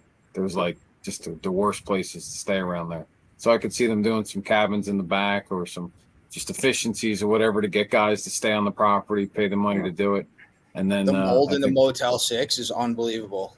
I think that's where I stayed. Dude, shit's nasty. They're fucking gross.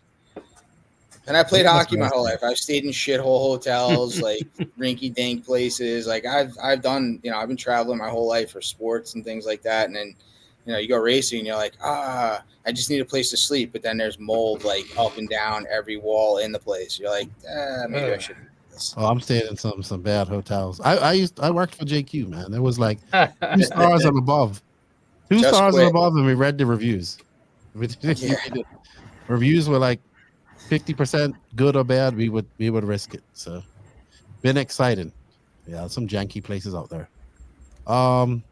Yeah, Adrenaline is it has a roof over it, and I guess that's what 3.5 hours from us, Toby. Yeah. Really, and it's great. It's great. But don't they not race after it gets it's for our nitro guys here? Don't they think they get to a temperature and they don't race nitro? I think it's a certain temperature, and they don't race it there for some reason. Go ahead, Jay. I was just saying, yeah, they don't race it. They don't race all the time there. Right, but it's a good track. It's a good track. It's just too cold when you got snot running down your face and your hands are frozen. Nobody wants to do. Nobody got time for that. It's just expensive, Even I saw Matt was saying that move south, and in south they suffer from similar things. Rain, right? Rain. They can race all year long, but they suffer from the rain issue as well. And it's hot as balls. Yes, and that too. So they kind of need a place with a roof on it as well. I mean, Florida needs a 8-scale track with a roof on it. The amount of racing they got going on down there, and the rain and the humidity and alligators, snakes, crocodiles, orcas. There's only a few places that actually can pull that formula off, right? So you have to be the type of track that's actually a successful business. You're drawing your crowd. You're doing it right. and then you have the ways and the means where you can, finance that acquisition of that roof structure. Whereas a general place, let's say the barn as an example, that'll never happen. It'll never happen to trains either, just because it's barn's a club place, trains is a store with a club track next to it, run by the racers, not run by the facility. Where you take a place like LCRC, and that's a real proven business as far as we can say, at least here locally. That's the only way I see it. Or be the side business of a real business, like a Trains non-RC is probably business. one of the best places we have, and that hobby shop doesn't support the track like they should. And that's my own personal opinion. But from the rumblings that I hear, like the owner of that track could probably give two shits about the owner of the hobby shop could give two shits about the track. I mean, but from a business perspective, the model that we have and we're using doesn't work. If it worked, then there would be tracks. Right. But we're also not year round. There's liquor stores everywhere. RC track is gone. You pay $20 to stay there for what? Sometimes 14 hours with track maintenance on it. Like, the format is for like, it's just, I don't know. All I know is I'm reading a lot of the comments. I think I'm going to open up a hotel next to LCRC that's clean. Yeah, you should. You should. That's what I was saying, bro. And to Bless's point, I get the format is long and things like that, but you need time to wrench. No. Where are you? When are you working on your car after you run it and shit breaks down and now your car's in pieces for an hour? You need the time in between. As much as the format's broken, you almost need the time in between to get your shit ready for the next race. All right, two things on that. So when I said the format just now, I wasn't talking about the business aspect of it, where you pay so little to spend all day. It's silly. It just doesn't make sense for the owners, or else they would do it. And then as far as the time, back in the day, there were breaks. We didn't go right into round two. It was they rebuilt the track between rounds. We left for lunch. It was like a relaxed day. I remember we were chilling. So you did have time. And everybody there was always a 5-minute race. Nobody's engine ran, so there was always 5-minute race. For the guy that works on the barn in between races, I need that time to, do track prep, water, blow, the guys that help, Casey Kelly and the guys that are involved, Omar O, at the barn and things like that. Everybody and people I'm forgetting right now because I'm a little intoxicated, guys. So I'm sorry if I'm forgetting. all of you guys that help out, I love you and I appreciate you because I did it by myself a lot of times. I blew and I wet and I'm out there for an hour sweating my nuts off in the middle of fucking a cornfield in the summer heat. And now guys are pitching trains. Of course. I mean, I love doing the track work and I want to see the hobby succeed more than probably most people, other than you guys in this chat, but there's a lot of work that goes into it between rounds and, you got to put the time in to make the track good for everybody, right? My pride and joy is when I go out there and I blow and I wet the track and it looks like, finally painted Picasso out there. I'm happy when I go off there, and I'm like, all right, cool, let's go. Having a track is like having another woman. No thanks. It's a lot of money, a lot of sacrifice, a lot of tears, a lot of sweat and blood and everything else involved in it. No, a lot of headaches. I can't tell you what it's like. It's not like having another woman. I'm just saying, okay. Everybody don't ride on your woman after you do it. Let's don't have other women. Don't worry about it. Everybody rides on the track and they can play. Right. That's a lot of work. You got guys gnawing on the track. Rohan lets guys run all week and the rain gets it and no maintenance is done and the thing looks like, it looks like she's got 3 teeth by the time the weekend starts. And you're like, wow, I woke up next to this. So Toby, that analogy, huh? Yeah. I know I had been talking to you previously, and I know you had some ideas on a different format. You're the only one who actually hasn't said anything. So trying to keep up with the comments here.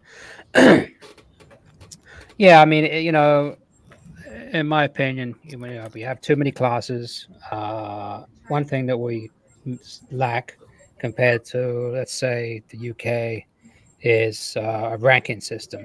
If we had everybody was ranked, then it'd be easier to separate people into their classes that just deserve to be in, which would simplify a lot of things.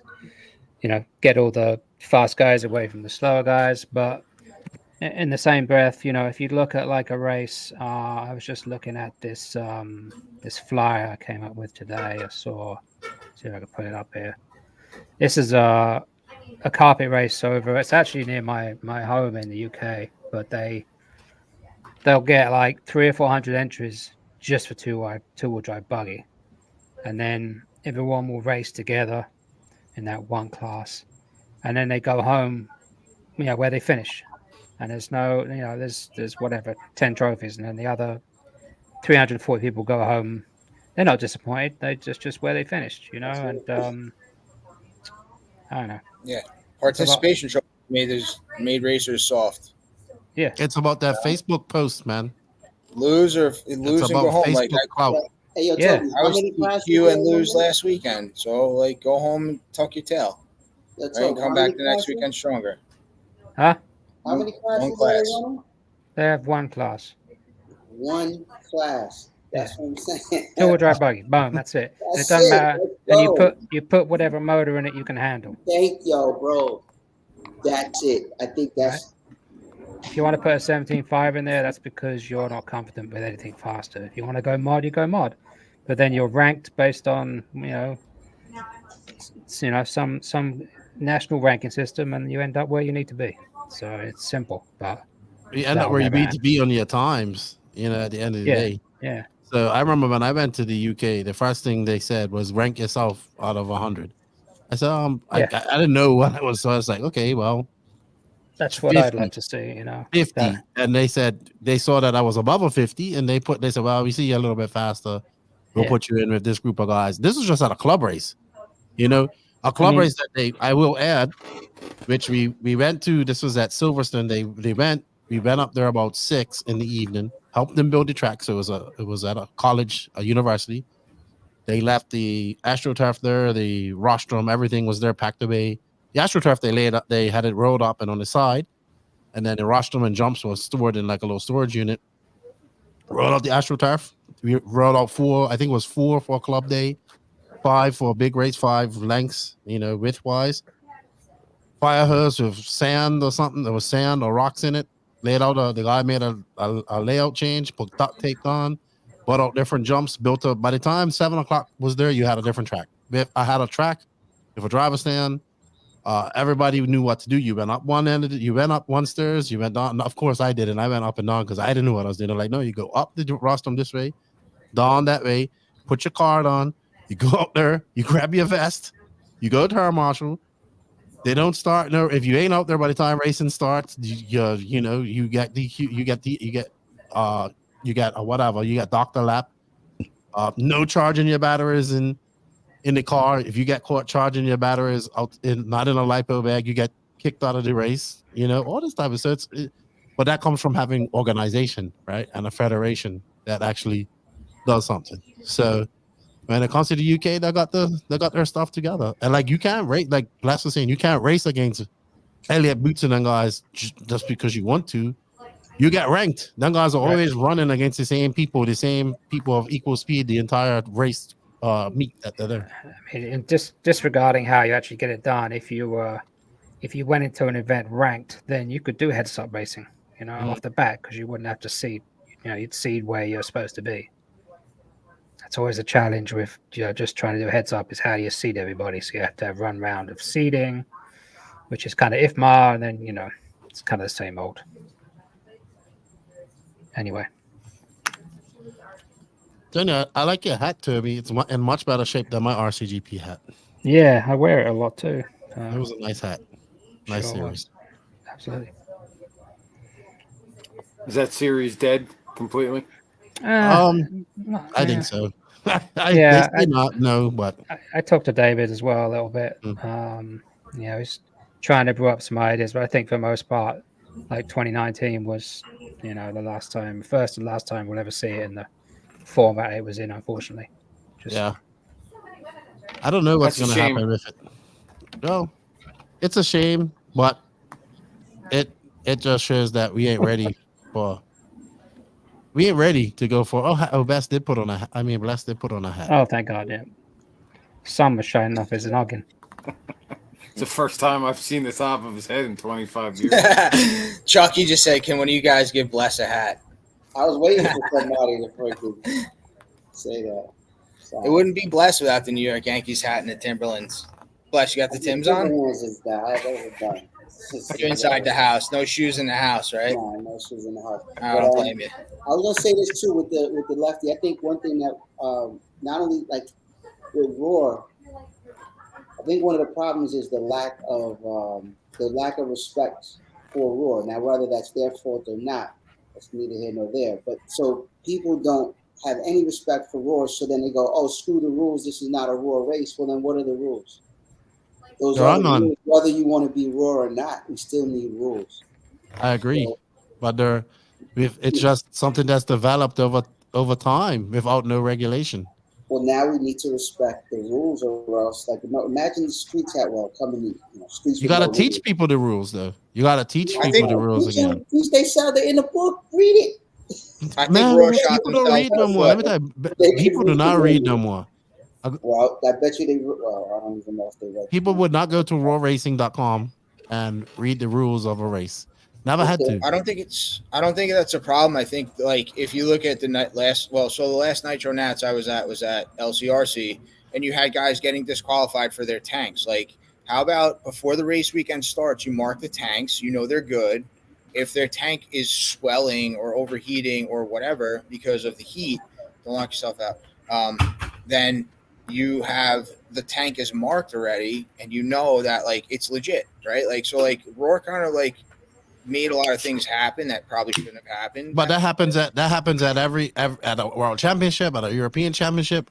Yeah, people get DQ'd for all of that. Tech the cars in the beginning. You put an X on the tank with a Sharpie, and you know that's a tank that you teched. And if it's over, well, you said it was good to go in the beginning. There's no reason for it to not be good now. But they know that. That's the thing about these drivers know that those tanks are going to expand.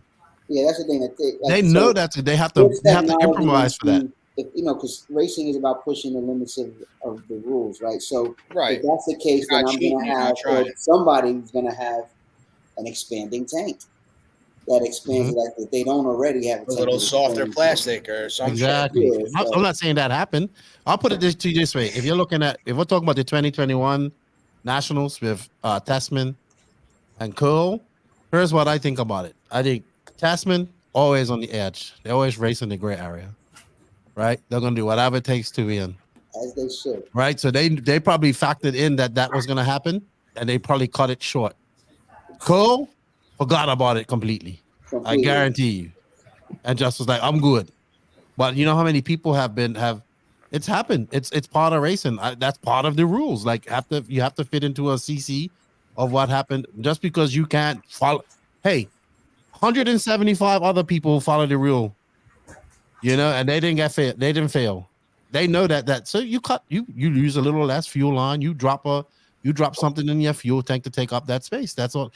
In the end of the day, that is not going to make a difference in runtime. To be honest, that half a CC or whatever, but it's a rule. And Best looks up like that.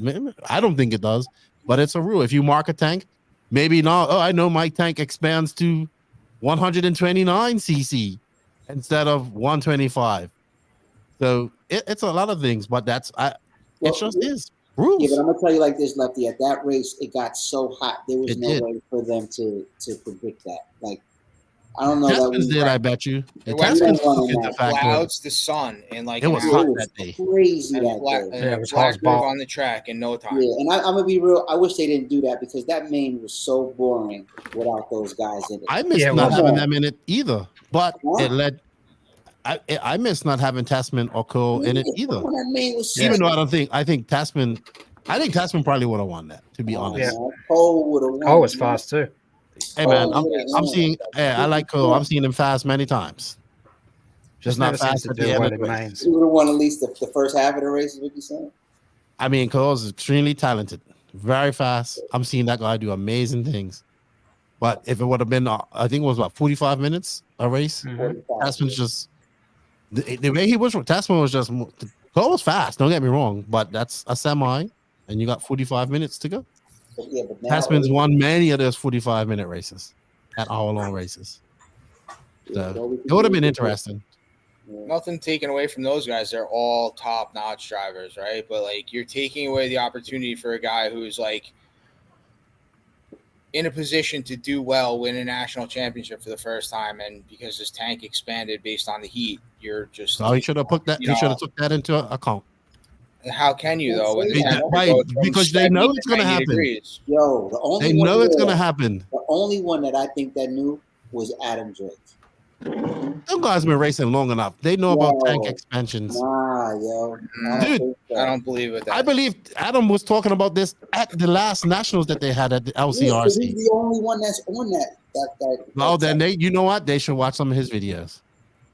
Because his videos that's how it comes to, because you know what? Everybody else is able to pass. Agreed, So, Nick Salto. Well, that argument that they had there was they throwed the. But okay, so how much tank expansion are you gonna what's the tank expansion? You have a set rule, stick to that. That is the rule. Factory tank, then what is it like? Unless the plastics it's supposed to be 125 cc. There's tanks out there that are too big. Like the associated tank is too big. There's tanks out there that are smaller. There's tanks out there that are smaller than 125 cc. Right. So it's just about you need to take it. It's called taking a beaker, or what is it? Measuring to how that's called. A beaker. Yeah. A beaker. A beaker. Taking that stuff, making sure your meniscus is proper and all that type of stuff. It's been going on for forever. You can't. What is your expansion? Half a cc, 1 cc, 2 cc's? What's the sense of even having a cc rule? It makes no sense. Or let just like Nick said just now. Great idea. Wait 10 minutes before you measure, right? Let the tank cool down, right? Like Nick's got great points in the chat. They did. They waited for all those engines to cool down after that, but the expansion had taken place. It gets to a point where it expands, where it doesn't contract no more. I have to agree with Lefty. Just make it a number and that's it. If you keep what's the number? Let's just not have a limit. Let them run 2 feet of fuel line. It has to be. See, this is the thing. Everybody wants rules. Do rules apply to them? So we have to have rules. Stick by the rule. Yannick Igon was the fastest guy at the 2004 Worlds. 2004 Worlds. He would have won it. No problem. Was less than a half a cc over his tank in his semi. Guess what? He doesn't get to race the main. He will never ever make that mistake again in his life. There was a 1 cc buffer. Leeway, no, there's no buffer. Like where do you start the buffer? It depends who's doing it. Ashton got a buffer in 2005 at the Royal Nationals. He got like a 5 cc buffer. There is no buffer. It's just how it is. But I mean, what tanks can some people may. You just have to have a number because whose tanks might expand, whose might not. This company might use a different plastic that expands more. You can't go regulate the tank plastic then. If that's a big concern for people, then there's 1,000 and 5,000 different tanks out there that all they all come from the same place. That expand or contract at the same rate, right? Like where like Roar says, all right, you guys, your tanks are growing or they're shrinking too quickly. Then everybody uses this specific plastic, right? Like these, if ours is going to be this serious, where you're going to disqualify a guy who's on a tear for a couple CCs, then they disqualify people in full scale racing all the time. What's the difference? Because you like the guy and getting disqualified is a nightmare. Like I would flip tables too. It's the rules. I watched JQ to get disqualified for putting stickers on shit. So what? Because he pissed the guy off. Right, so people get DQ for all types of stuff, man. But it's like this is the problem, right? I understand where you're coming from, but this is the problem. If you can't have a rule and everybody wants to go around the rule, what the fuck the sense is having the rule? Right, and that's what I mean. Then everybody in RC, associated, low C, Kyosho, Mugen, Techno. Everybody gets sourced stuff from different things. You got cars sitting in factories that haven't been moved, and some company comes and says, "Oh, I want to build a new car. Here's a car already built. You just do that's what happens. That's where all these cars you see that are all built from people that we make this special car. No, they don't. They go to a factory. Here's a car. We build them. You take it and you make it your own. Who That's you what talking happens. About, right? Who, Lefty? I'm not gonna say names. Come on. I'm not gonna say names, but you're telling so Roar.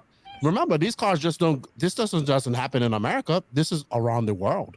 You have Roar, you have Femca, you have EFRA, you have Farmar. So you have 4 different federations, all ruled by one federation. That's IFMAR. IFMAR states the rule is 125 cc. That is the tank rule. For I believe if there's a Truggy tank rule, it's 150c. JK did not get DQ'd from the 2016 Worlds. So I will put that right off the bat. That was Silver State 2016, number 1. JQ was his tank was over because he forgot to put he had an associated Truggy, and the Truggy you have to put that insert in there. He forgot to put the insert in there. And he didn't put the ice water in there. Greg Dagani ran up there with ice water and put it in his tank. And then you know what happened? You want to talk about other things? Then Mayfield and Drake shouldn't have been there arguing with the guy who was doing the testing, because that's the only reason why they tested that and saw that it was water. But he was above the tank limit, so he got failed. He failed, and that's what happens. It's a rule. He didn't cry. He didn't send the water over there. So, George, you want to sort of get back a little bit to our regularly planned schedule? Get us back on track, George. Yeah, you know, Lefty was on such a roll right there. Yeah, bless fucking interrupting the man. Bless got some riled up. This is gonna be like the most popular podcast you had, man. Lefty, Sky. No, it's. I don't want to argue. I don't want to argue with anybody, but I just like it comes down to rules, right? And if you can't follow the rules that are there, then what's the sense of even having? We go back to what you was talking about. You want people to pull over, and you want RDs to do their job, while we have to do our jobs too, and that's abide by the current rules that are there. I think that like tank should be teched at the beginning. If the tank passes tech, no matter what it does afterwards, that's up to them. So what if they blow it up to 130 cc? How are you gonna? I mean, what if they run 2 more feet of fuel line? Negates that. One crash negates that. So like you're really not getting a super huge advantage of a couple, maybe one lap. Then I think that if that's the case, then just don't have a tank rule. Just run whatever you want. All right. So I think what we should do in a future episode, Steve, is that we should do a full explanation of a nitro tank, checking it, understanding, how many cc's it takes, what the variations are between manufacturers, what sizes, what Lefty was talking about with, I guess, the amount of fuel that's looped up in the fuel line, stuff like that. But in general, fuel line should be mandated, right? Like you have a certain amount of fuel line. It should be this much or less, right? Like your fuel tank is 125, and it doesn't matter how much fuel line you run. If you run an extra fucking inch of fuel line, what are you really getting out of it? The fuel line is more runtime in the 125 cc. Exactly. The entire fuel system cannot be over 125 cc. We'll have 12 fuel filters in there. Are you talking about the fuel lines, or yes, all the way tank plus fuel lines, all the way to your? That's fair. Well, the tank should be 125, and then your fuel line should be a regulated amount. Like you shouldn't have more than this many inches. No. The way it is it's all including your fuel line. It's 125 cc. So if you wanted to test it, just take your fuel line from your engine and your exhaust and plug it together. If that's under 125, you're legal. Well, all that should be done in a minute. So it's a perfect topic for something in the future. You guys will keep going for forever, and it's an awesome debate back and forth, right? But ultimately, there's got to be a rule that's adhered to, right? That's why rules are created. That's what Lefty's getting to the entire time. Without rules, we just get into chaos. So thank God, at least for electric, there's it's a lot more. You don't even need rules in electric. Exactly. I'm not saying nothing. You spend half your life running 10 scale. It's all electric. Come on. What am I doing right now? Exactly. As part of this podcast, what we like to do, in addition to getting into the banter, discussing what the hot topics are or the interviews that we were going to hold, we started to bring in Vin, who started to discuss a little bit of setup for us. So we're going to pop over to Vin so he can cover the new setup section that we're doing this month. I think it might actually be on camber tonight. Yes, it is. Yeah, we're going to do Okay. camber. And if anyone wants to hear about anything else in the future, just put something in the comments or send me a message and let me know what you want to hear next. But I'm happy to help. As Vin goes through this section, of course, the other guys, feel free to chime in if you want to add to his demonstration. Sorry, Vin, go ahead. Easy. No, you're good. So camber, it's basically, the angle of the tire in relation to the track surface. So, you generally speaking, if you want to get your car to have more forward bite, you want it to be flat on the track surface. And, if you want it to have a little bit more grip mid corner, you're going to want to put some camber into it. So we use this tool right here. This is a J Concept camber gauge. And this is the 10 scale one, which I'm going to use on this 10 scale car and just stick it right up here. And right now we're at -1. Okay, so that's how you measure it. You adjust it with this little turnbuckle wrench. And this is really basic. If you guys have more intricate questions, feel free to message me. But typically, like I said, less camber, more forward drive, more camber, more mid corner grip. So one of the things that we do, at least that I do and the boys do on the AE cars, is you can see here I have two different. Well, I don't know if you can see, but the links are on two different spots here. So this one right here has a lower roll center, okay, which isn't going to have as much camber gain, and this is a higher roll center, which is going to have more camber gain. And the difference is that with a lower roll center and less camber gain, the tire is going to stay flatter through the corner. And over here, this tire is going to produce more camber gain. It's going to increase in camber through the corner. Okay, so this side is going to give you a little bit more mid-grip corner. This side is going to give you a little bit more entering and exiting the corner. All right, so, where do we run our camber? In the front, typically, it's going to be close to 0 to 1 degrees, at least on the AE cars. Generally speaking, that's how most of the cars are. And in the rear, it can vary. For example, when I already have camber gain, and this is we're down on the tower. We have a higher roll center over here on the tower. Typically, here you would run less, like 0 to 1 degrees of camber. And the reason is, as we go through the stroke, we're increasing the camber. Okay, so we're still going to produce that mid-corner grip that we need. Over here, with a lower roll center, you're going to want to make sure that there is already some camber built into it so that mid-corner you don't abruptly lose traction. So less camber gain, we run typically 1 to 2 degrees of camber, and best way to do it is even, there's different ways to test and see where you should be at. And camber, believe it or not, is a huge benefit. So you can even take a temp gun and measure the inside versus the outside of the tire, adjust your camber, and maybe have your pit guy play around with it and get it right. It's definitely worth playing around with and checking out. And if you guys have any more questions, feel free to message me anytime. Thanks. Vin, you had one cheat sheet at Trains and Lanes when I actually came over to your setup board, like you were saying before. So you had said to me a good little cheat that you remembered, right? So yeah, do you remember that? Yep. So that's like I was explaining before. So when we're down on the tower right here, this is like 0 to 1 degrees of camber. As we move it up to the middle, I'll probably run 1, and then going all the way up, I'll probably run 1 to 2. Get out of here with these baby cars. Nobody cares. Nobody cares. Come run some 10 scale. We're getting into our 10 scale. Just kidding. I love you, Vin. You've been a fucking great guy since I met you. Like, I'm just busting your balls. Just want you to know. Right on, man. Appreciate you. That's why we got you here, Plackis. Abuse from Tonto. Camber is a very important, simple adjustment that many people overlook. And there's even sometimes I remember back in gas truck days, I think T-Bone and those guys were running positive camber for some reason. I can't remember what it was. I just remember getting a truck from like Kendall Bennett, and it had positive camber in it, and he explained it to me for some reason. I have no idea why, but it was on gas truck. And Yeah, I don't know. I mean, in NASCAR, they run all types of funky camber and in positive and negative camber on different things. So very important setup. And even just a slight change can make a difference. I'm seeing it just come in, tweak it there, do it there, and next thing you know, oh, it's so much better.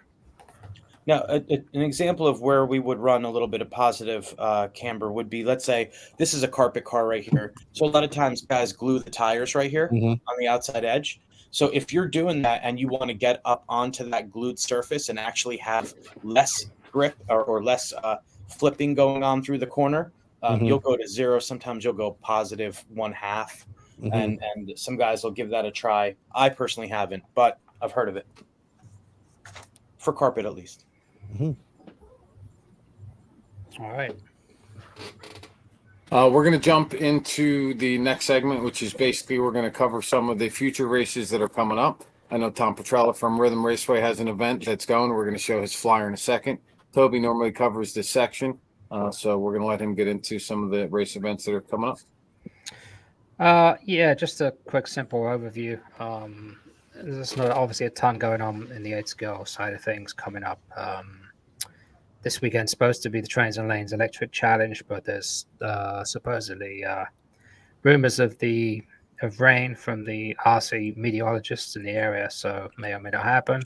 Bring your boat, Lefty. We'll have a boat race instead. Yeah.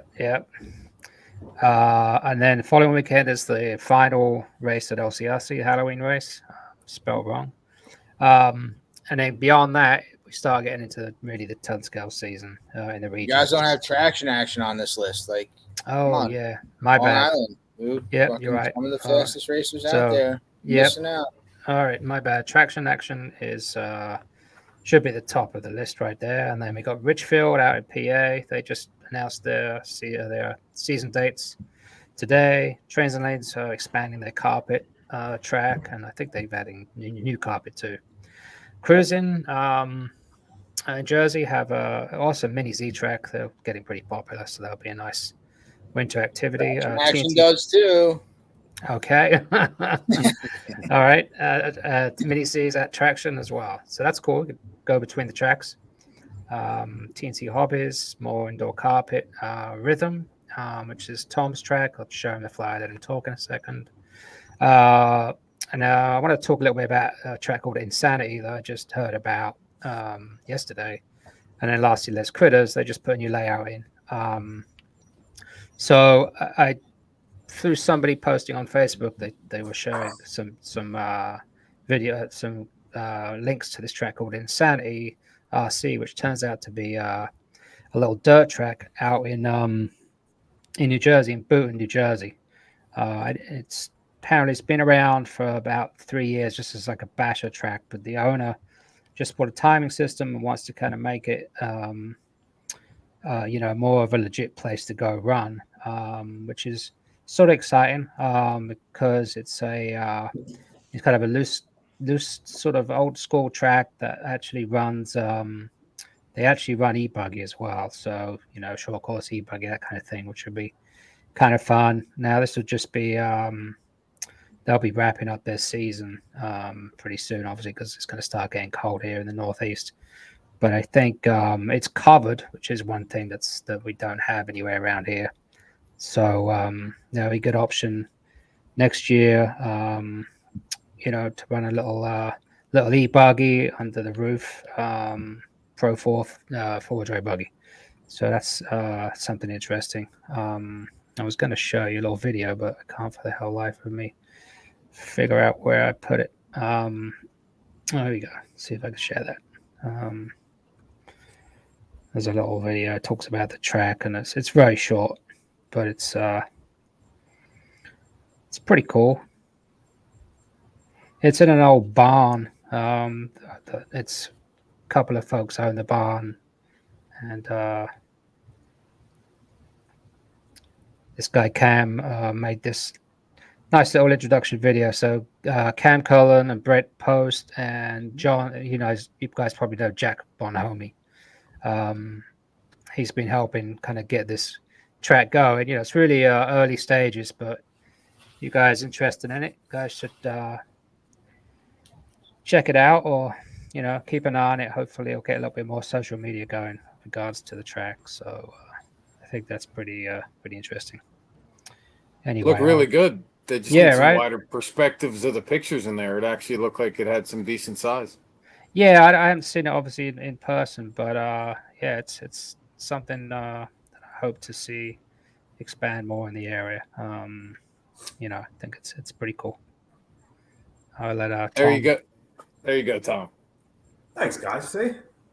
Well, just for what we got going on at Rhythm, look, we're club racing pretty much every weekend right now. Trying to keep things going, try to keep the program moving. It's usually pretty short day, 6-7 hours to get people in and out of there. That's including a few hours in the morning for practice. Typically run 2 rounds of qualifiers, double mains for everybody, and have a lot of fun. Trying to get more heads up racing and kind of the conversation we're having before. Spend less time qualifying and more time racing. But we do have You our guys first. should figure that out. I would love to figure it out. Trust me. Yeah, because we guys are having a conversation. It's hard to come up with the right solution, but that's what we're trying to do. At least make it a little bit better, get a little more heads up time. But we do have our first big race of the year coming up. A-Main and ProTech are nice enough to sponsor it for us, so we'll have some nice giveaways and door prizes for people. But November 4th, that'll be our basically our winter season opener. So hoping to see everybody come on out. We'll have a 2-wheel drive classes, 4-wheel drive classes, short course stadium truck, and mini B's always popular there. Reasonable cost to get in, so hoping to see you guys make it out there. We also got a New Year's race coming up too on 12/30, just to throw that date out there as well. Another one to mark your calendars for. Yeah, I missed a couple of events. The barn has their loose half-assed gas blast on the 23rd of October. And there's also a point series coming up at Insanity. The dates are in the comments here. Anyway, There's over to you, also a George. club race. There's also a club race happening at the barn this weekend. Isn't Okay. that what? No, there's not. No, there's Probably There's not. not. It's Probably fucking not. Is that- rain this weekend. I thought Washed Corey out. just posted that. That's all. All right. Anyway, Yeah, it might be on the schedule, but it's not happening. well, it's Everyone good to wants to see know when they're Lou's close, half-fast gas blast is back on because I actually looked at the schedule and saw it wasn't there, and I thought for whatever reason, first time in 15 years, they weren't going to hold it. There's other races they could eliminate that one. The name's kind of special, worth keeping, a lot of fun. Although Rohan basically needs to, in my opinion, all those races have been great forever. Rohan, if he's going to continue, he's got to run his own named races moving forward. I mean, those races, Mr. B-Day, Lou's events, great, but this is Rose track now, and you got to do it his way. That's all I got to say about that. Hey, does Barnstormers have a indoor 10 scale track as 10 well? scale. Yeah. Yeah. It's dark? Yep. Yeah. Good old fashioned loose dirt. So it's very small, Lefty. The barn is a barn, right? We race behind the barn, and inside the barn itself, there's like the barn has 2 levels. So basically, the main level up top is unusable. It's all storage. Nobody even goes in there. The bottom of the barn, which is basically like I guess where the cattle would have been, so to speak. That's basically where part of that is actually pits, and the other part of it is the indoor track. So it's a small indoor track. They make the most definitely the best of what they can do with the space, and it's great. That was actually the first place I raced with an A-scale e-buggy, and it was a 10-scale weekend. I had no clue. I went to the barn. It was like one of the first places I found online that you could race at, and that's a whole another story. But they have a good following, and they typically have. Nice. All right. We covered all those events. We covered Tom's Flyer. We covered all the other stuff that's going on. We had a really good discussion. Forgot to mention Motorama. We covered all those events. We covered Tom's Flyer. We covered all the other stuff that's going Someone's got their phone on. Oh, that's me. Sorry, guys. Yeah, Motorama coming up. Obviously, You could hear that? next wild. February. Yeah, but the entries go live on November 1st. I think they said 7 p.m. So that's gonna sell out probably in minutes. So guys, check it out. I just want to mention something about the barn indoor. It's been loose dirt since the 80s, I guess. 30 years, yeah, 30 odd years. I think their plans this season to seal it and make it more high bite. I think, not 100%. But I think so. Like with glue? Yes, exactly. So, just a heads So up. before we wrap up the podcast, Lefty, question: Yeah. how do we get you out to Motorama? Biggest I don't know. When attendance, is it? most spectators. I mean, that's the place ultimately, if It's not this year. it's the following usually year. it's Yeah. usually the weekend of DNC or something, but that's pushed out until what, April now or March or something. March.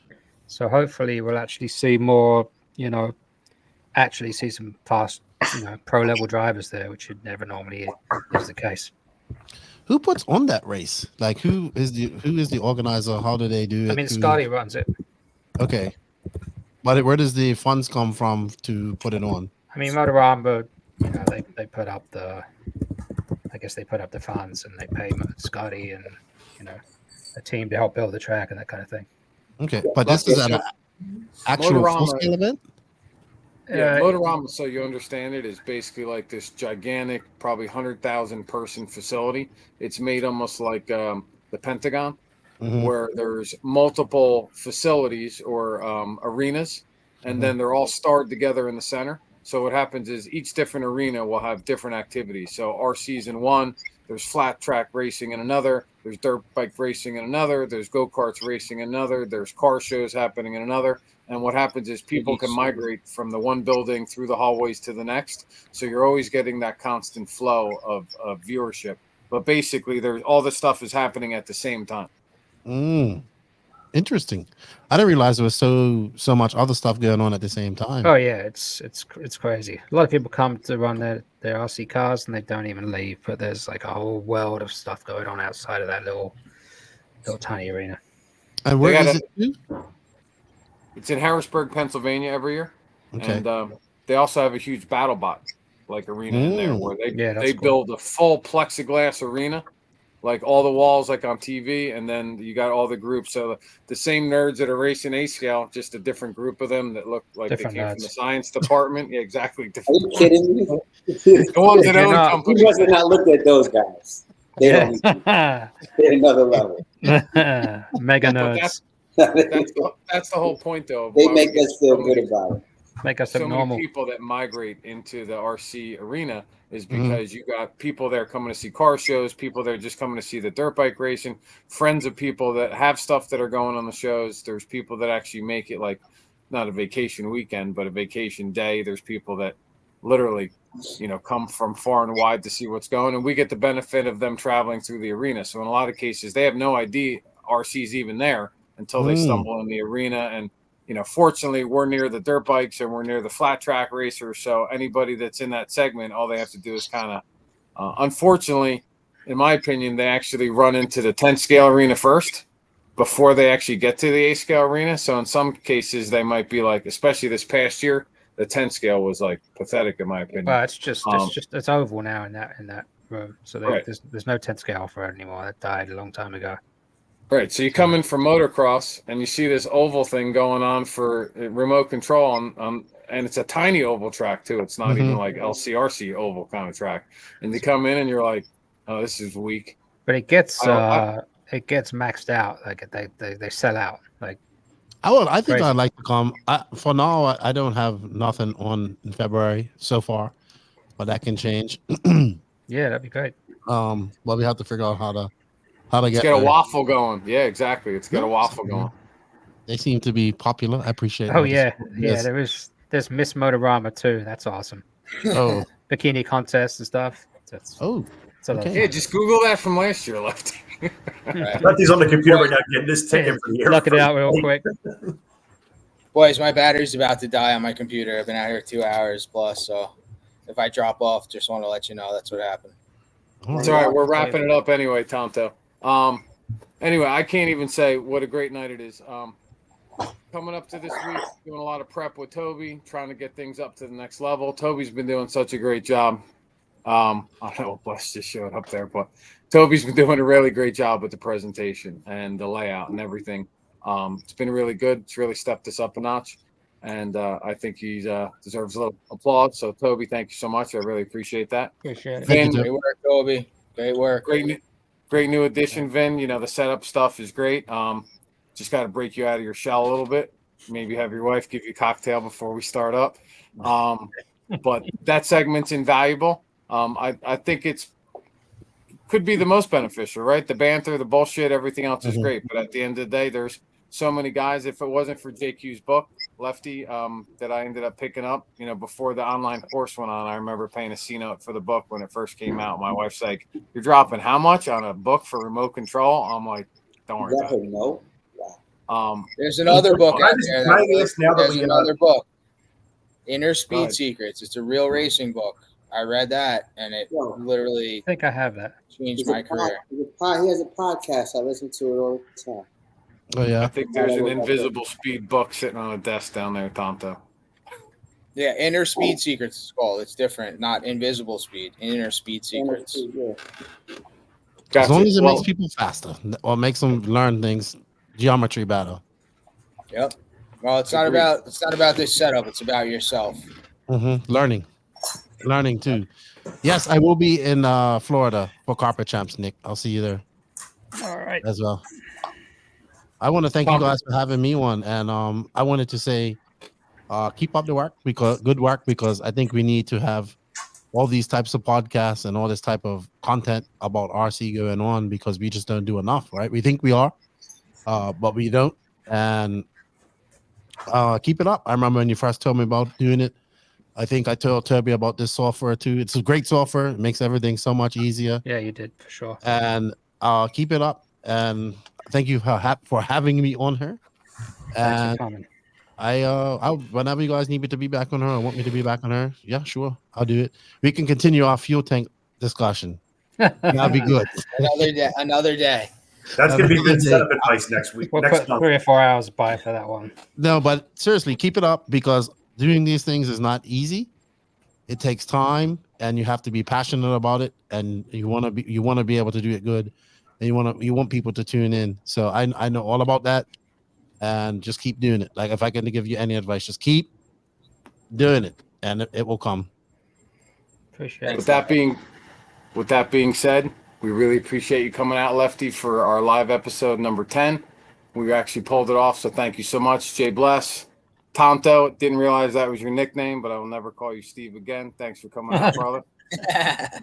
Vinny, most definitely, you're part of the crew now, so thanks so much. And always your help at the field. And Tom Petrella, always awesome to have you on the podcast. I had a great time, guys. Thank you for including me in this. It really means a lot to me. Anytime, also, bro. Just real quick, thank you to all you guys for the support with me as well. I appreciate that. All the Northeast racers out there that show me some love. Honestly, I can't do none of this without you guys. So I appreciate it. And, I've gotten to know a lot of you. So thank you.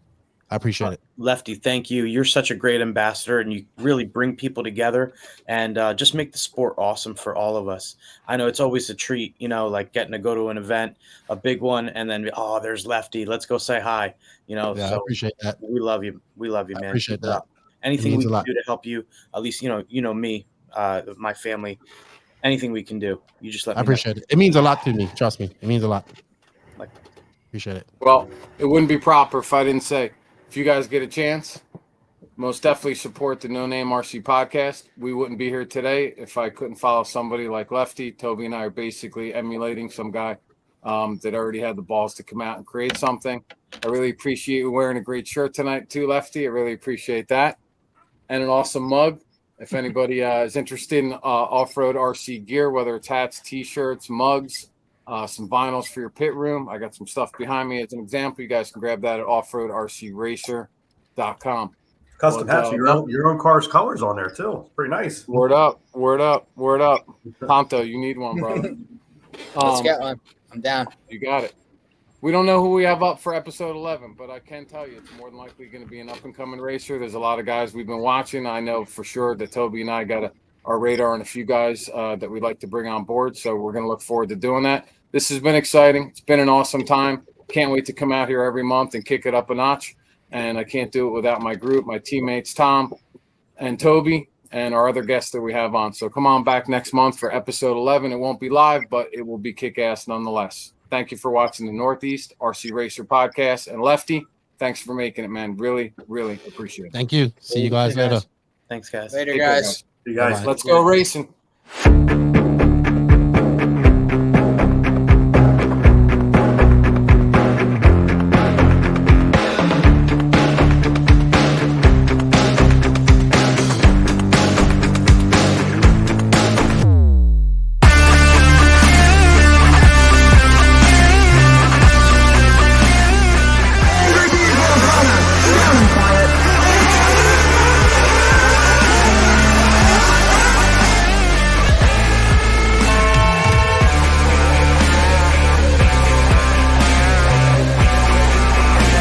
Mayfield and Ogden down the front straight. Ripken's still right behind him, pacing him.